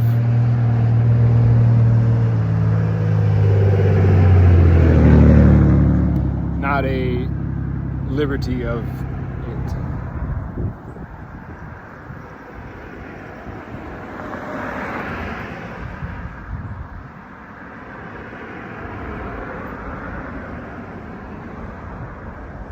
So here I am, not really knowing what to do, because this is the direction that we're going, is the digitization of the unreality that we're all surrounded by.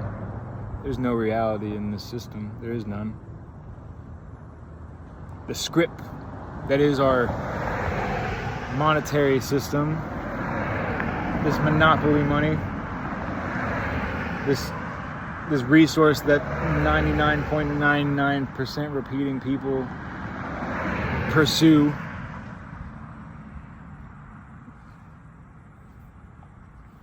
That isn't real. It's not real money. Or I should say it's not real value. At least it's not real value to me. I don't value it. And I can't. I have no motivation to acquire it. I've been through so much rejection. I've been through so much denial. I've been through so much persecution and mockery. Having said all of this for so long, since 2015, trying to warn my family and my friends that we would be further and more tightly controlled, and this message falling on deaf ears for so long. I don't know who to turn to. I don't know who to talk to. Because if I can't get through to them, if they don't give me the time of day to respect what I have to say, or even try to attempt to understand what I have to say, what gives me any hope that anyone else will? This is the way that we're moving, Corey. We're moving in this direction. Get with the times. Man up. Well, the way I see it, I am manning up because I'm the only one that's doing anything about it. I have a solution, but it can't be spoken of over these channels. The form of weaponry that's being wielded against us, most would consider conspiracy. Most would consider me being crazy for even sharing it. This weaponry that's being wielded against us, we're moving into a time of warfare where it is purely psychological. The age of psychological warfare. Now, warfare has always been founded on a bed of information. But now, that's all there is. With the aid of technology, specifically network digital technology,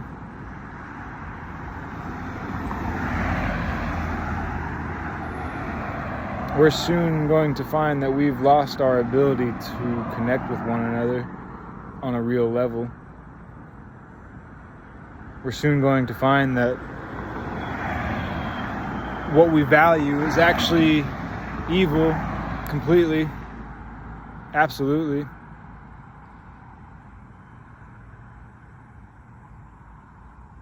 We'll lose our grip on what is good. And this is why I remain so faithfully close to the Word of God. This is where I find my life.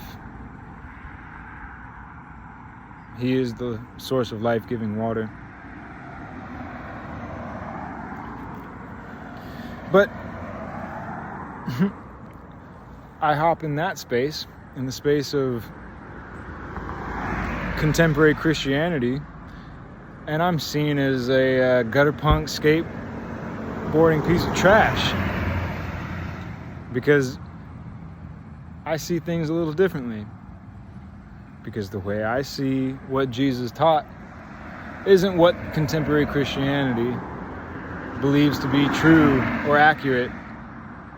A lot of that being touched on in my previous video of being in the world but not of it. I'll also be making a shorter video on the consumption of cannabis. I've abstained from it for quite some time to listen to the Lord going to his word to hear what he has to say about its consumption. And I don't believe that there is anything sinful about its consumption. This is man's reasoning that says that this is an evil thing to do. So I don't really feel like I belong in the space of contemporary Christianity. Now, when I go into the space of skateboarding, people see me as some idiot nut job who, they call them Jesus freaks. So they distance themselves from me there.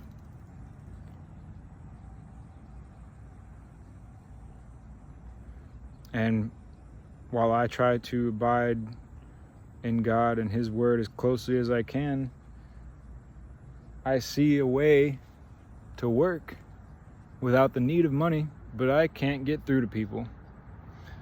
So here I am doing exactly what I'm trying to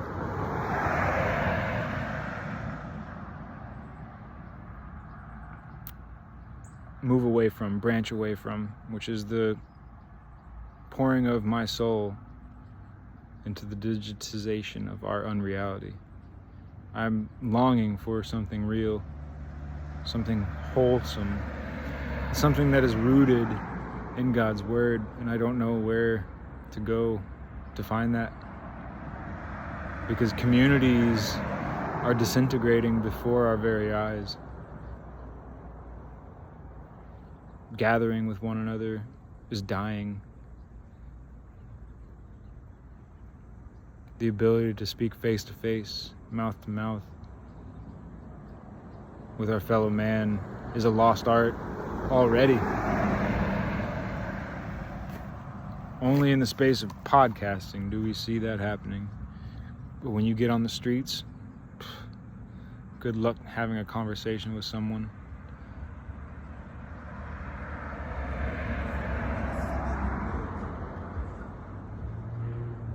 So I'm in a very unique position.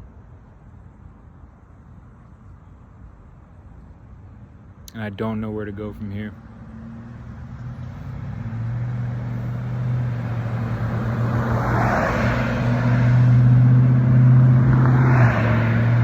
But I do know that a lot of what I do won't be through these channels, because they can't.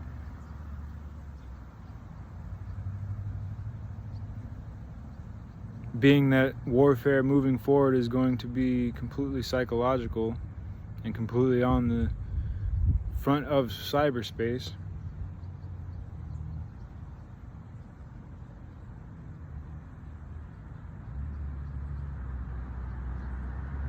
how is one individual going to fight against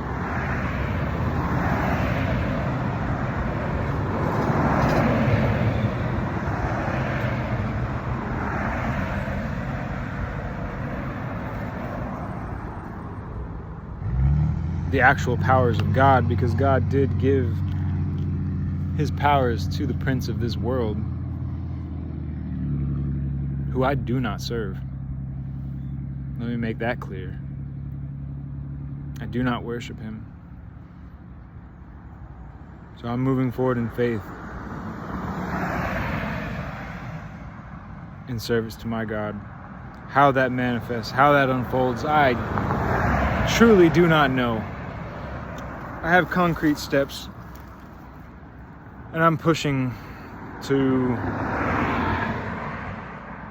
let God work through me and letting that unfold. But will it work? I don't know. I have faith that it will.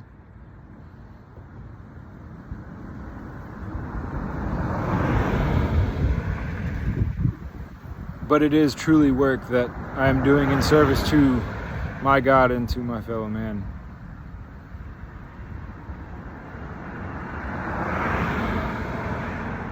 And I'm clinging to Scripture faithfully. So I'll leave it there.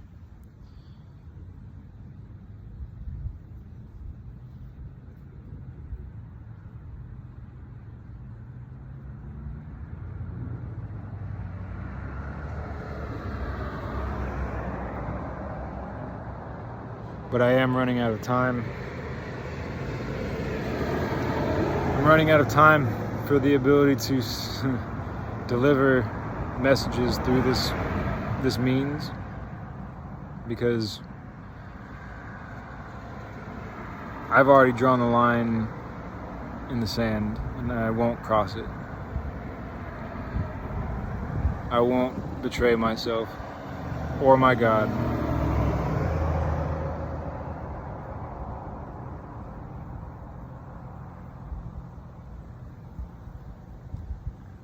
Scripture makes it clear. You cannot serve both God and mammon.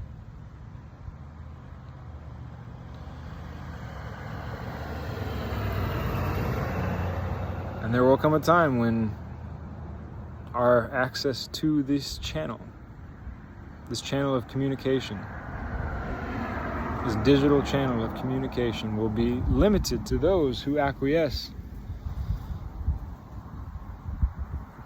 their servitude to mammon. I simply can't. And I'll say this, it starts with acquiescing to the digitization of the forms of our identification.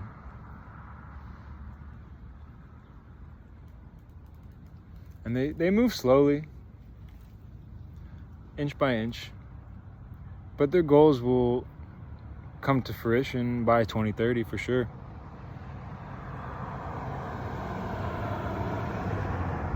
And those who have acquiesced to the digitization of their identification will be able to say, well, yeah, sure, we already have our digital IDs, so let's keep on rolling with this.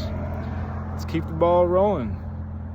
Let's keep the money flowing. Let's keep our God moving. People like to worship money out there, but I don't.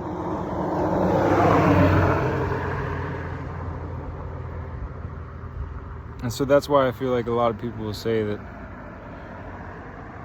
they may see me as being stuck,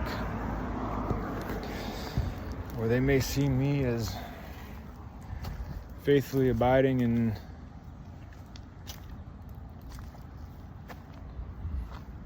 what I believe to be true, what I know to be true, honestly, at this point. I've seen enough of His hand at work in my life to know, beyond a shadow of a doubt, that He is with me.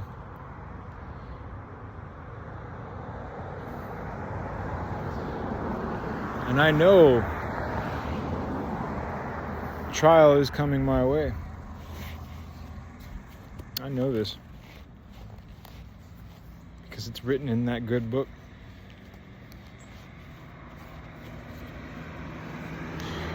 So, with all that being said, I'll leave it there.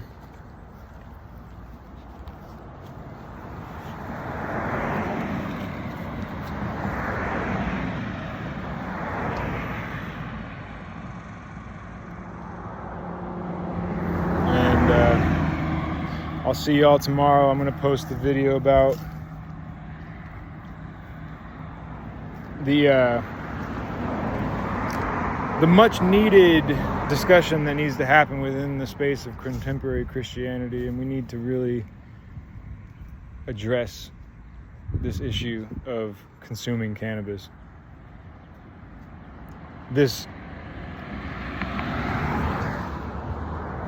very flawed understanding that it is an evil thing, and that it is all born from the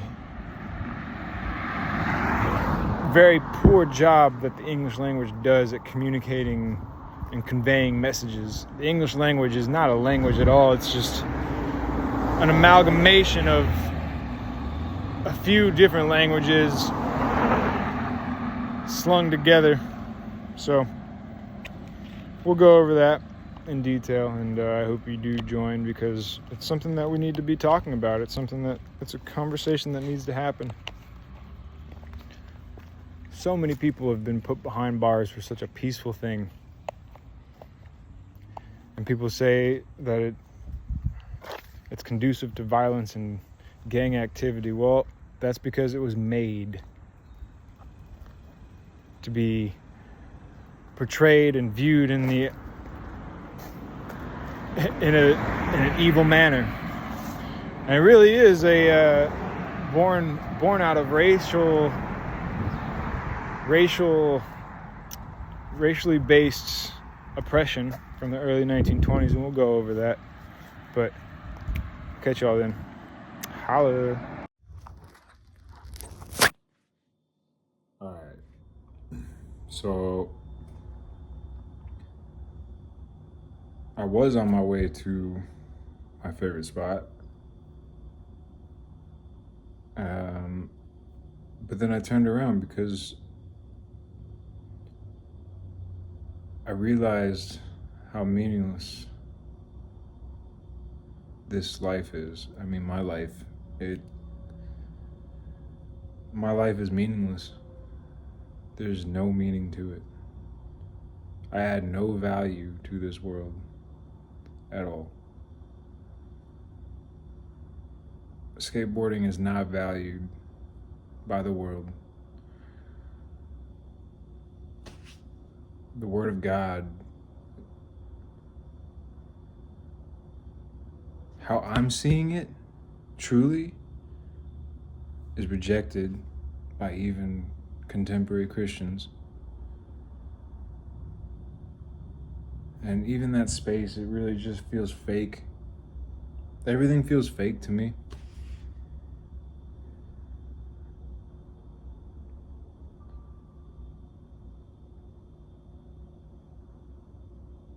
I feel no authenticity in my life.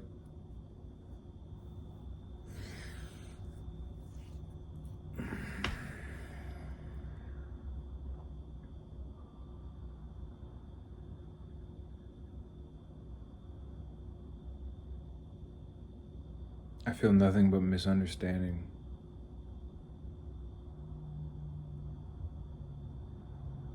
What is the point?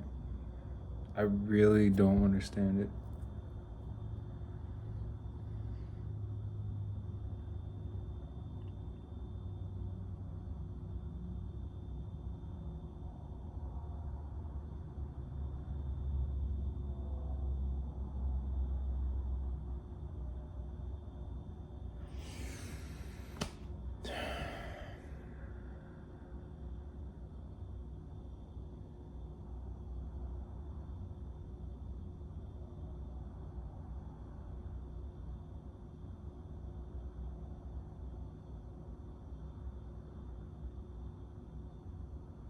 I didn't even get to touch on what happened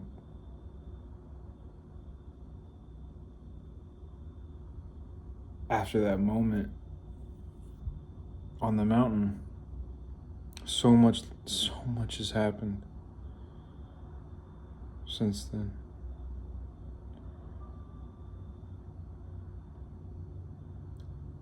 To be honest with you, I don't really have the will to live anymore. I can't find it in me.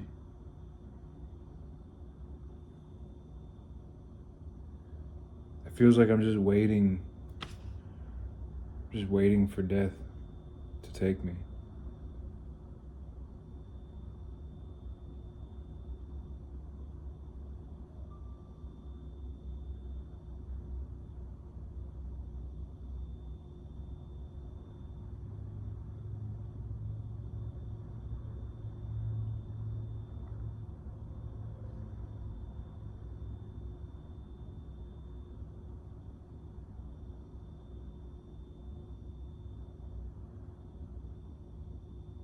I don't even know why I'm making this video.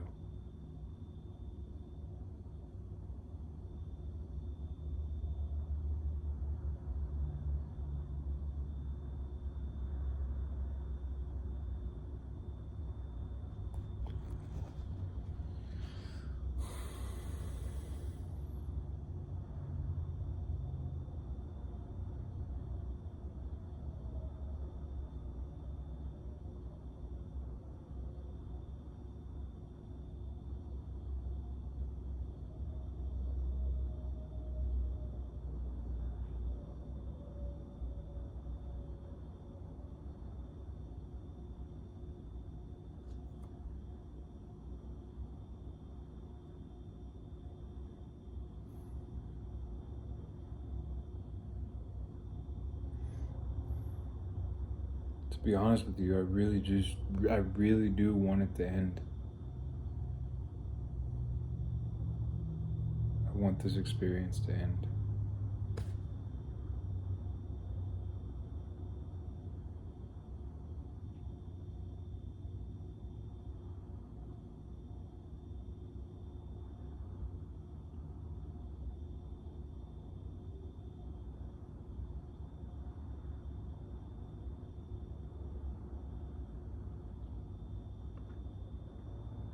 Because I don't want to sell myself to the world. I'm not trying to sell myself.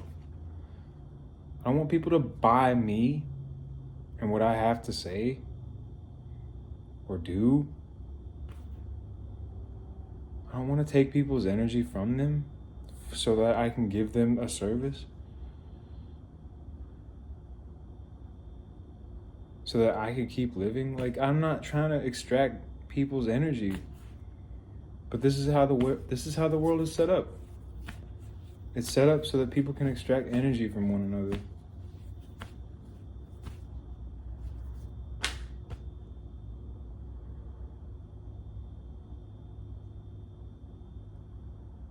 I don't want to buy anything.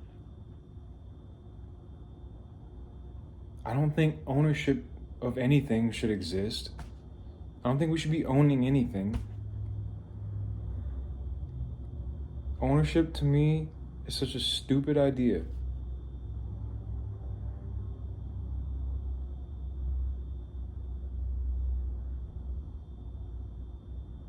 Because how I understand life is that we don't even own these bodies. These aren't ours.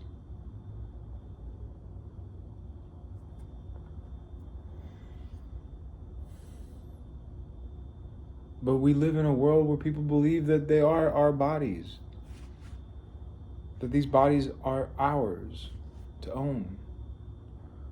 No, we're supposed to take care of them.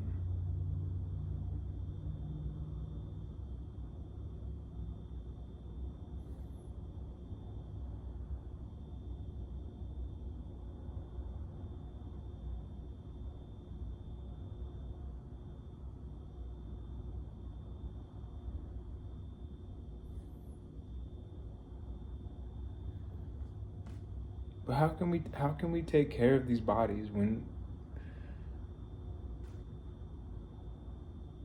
we're not even given the space to take care of this land in order for us to grow the things that we need to grow for us to take care of these bodies?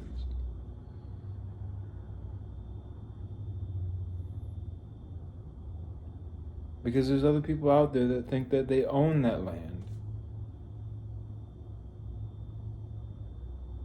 So what's the point? What is the point of even trying? I don't want to be a part of that system where I feel like I have to buy land. That's so dumb to me. It's so ridiculously stupid.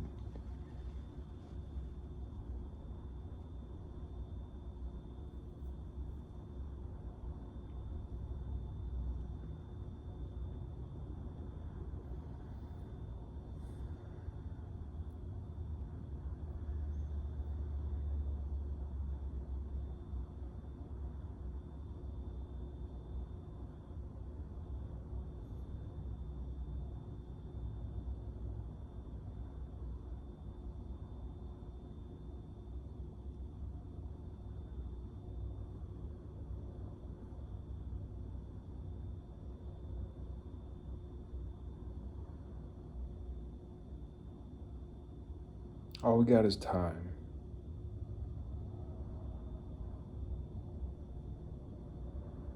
And what is time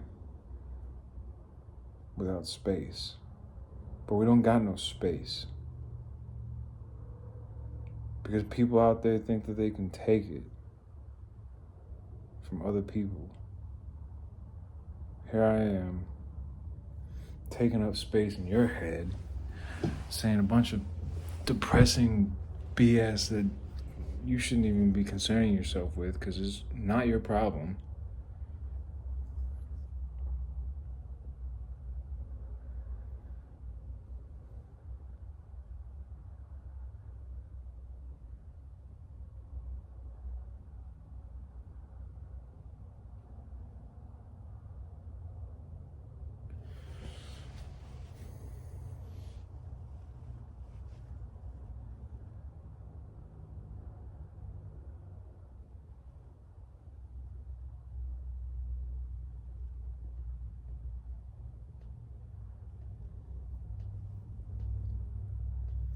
Taking up your time. Ain't no one gonna watch this anyway.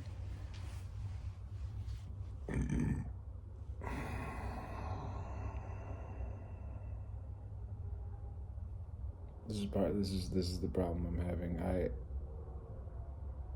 I add no value to this world.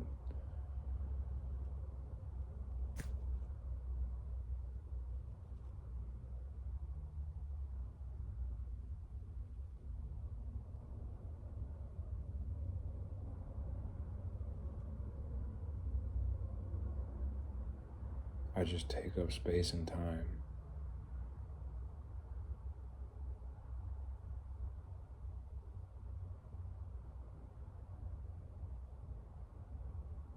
Which are one and the same.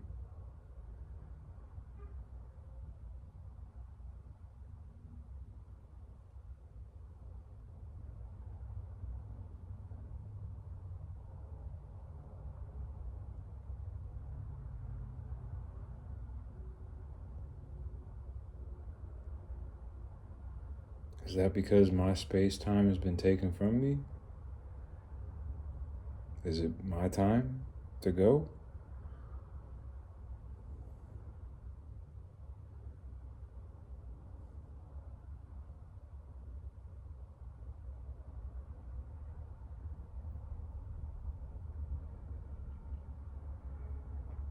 I don't know where I belong. But it really feels like it don't belong. I don't belong here on this earth, in this body.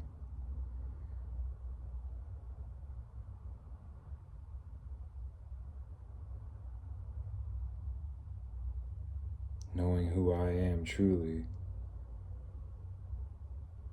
it really does feel like God is suffocating the life out of this body. Because it's time for this body to go.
This body requires so much fuel to do so little.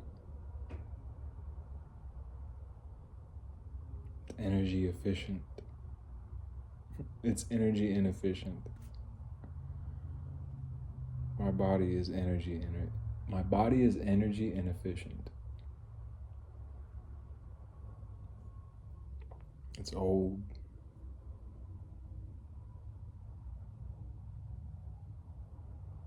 It's outdated.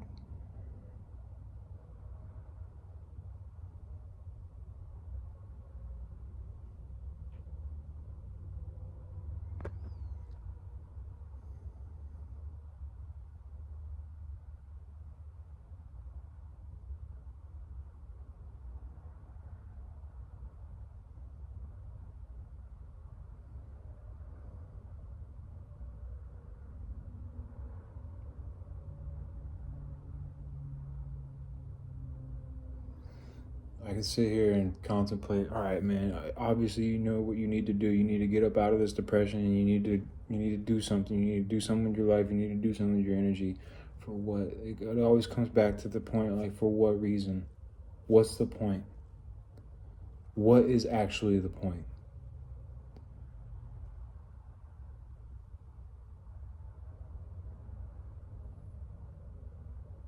I guess you could say leave it better than you found it, but Bro, when you understand the things that I understand, you will see how fruitless of an endeavor that would be.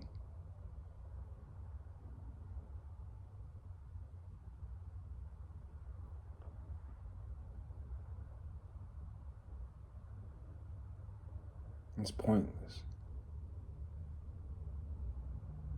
Now, come on, man. Lift people up. Lift people up. You know how to get up out of depression. You've done it before.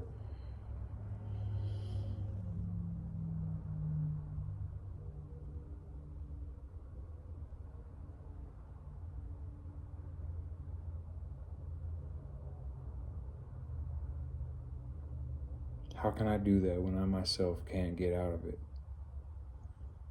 Then I'd just be acting. I'd just be acting fake, and I can't be fake. I can't be inauthentic to who I am. I can't mask myself. I'm tired of that. I really cannot do that anymore. I cannot. I've been doing it from such an early age. Masking who I really am to please others. I can't do that anymore.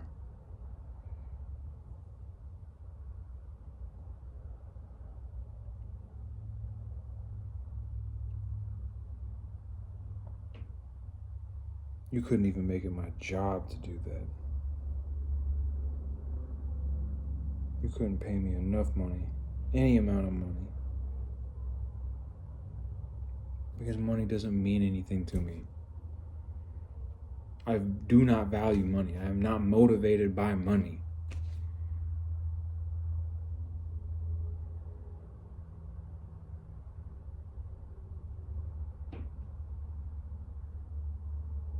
$1 million could drop out the ceiling right now. What am I going to do with it? Give it right back to whoever it came from. I don't know. I don't need it. I don't want it.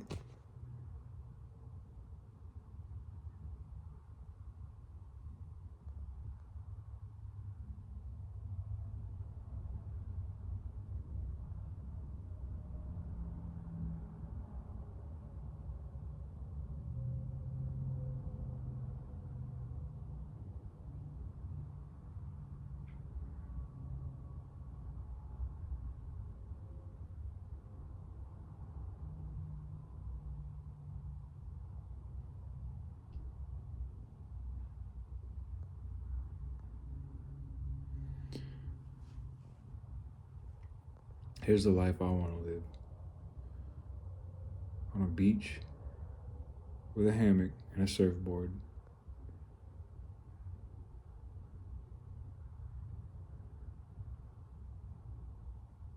And the Word of God. That's it.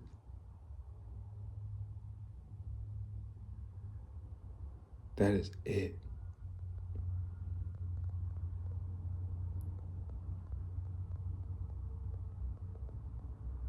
I don't want anything else.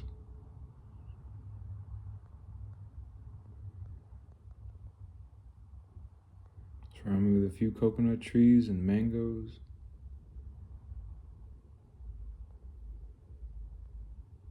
Some avocados.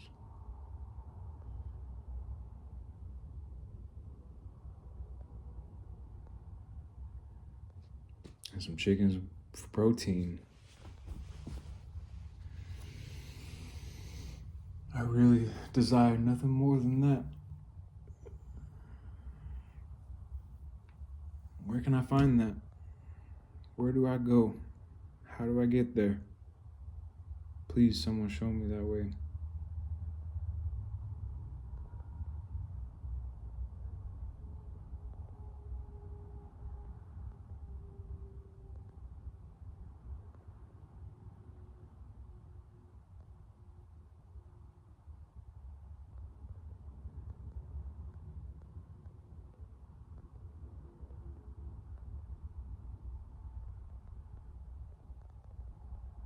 I don't mind company.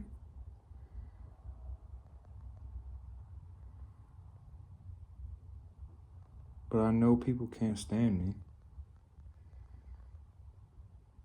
So I ain't looking for anything permanent.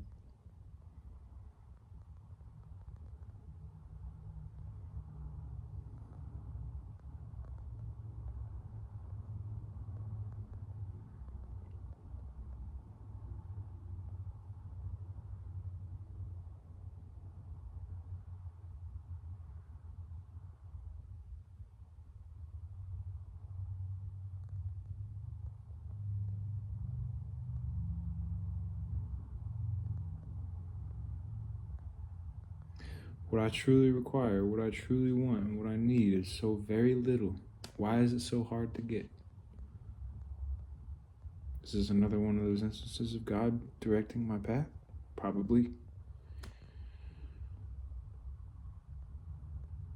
But Lord, please.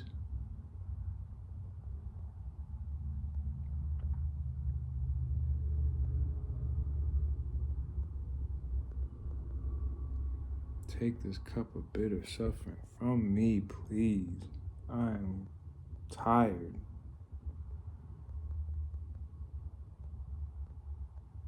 I am weary.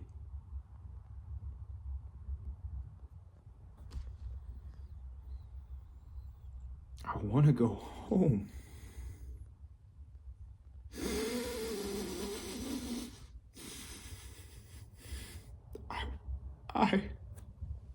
I want to go home.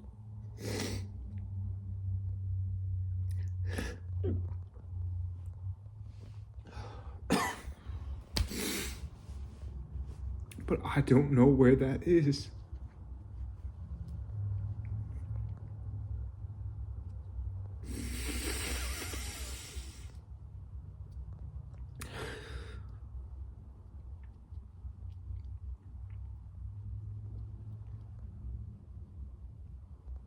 Other than with you.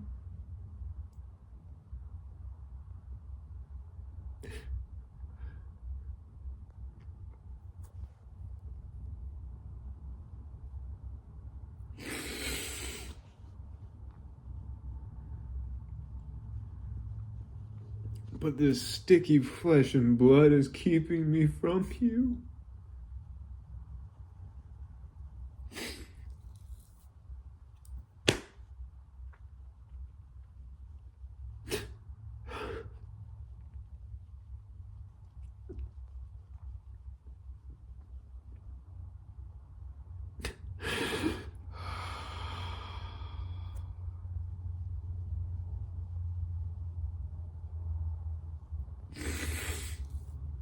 I'm sorry, y'all.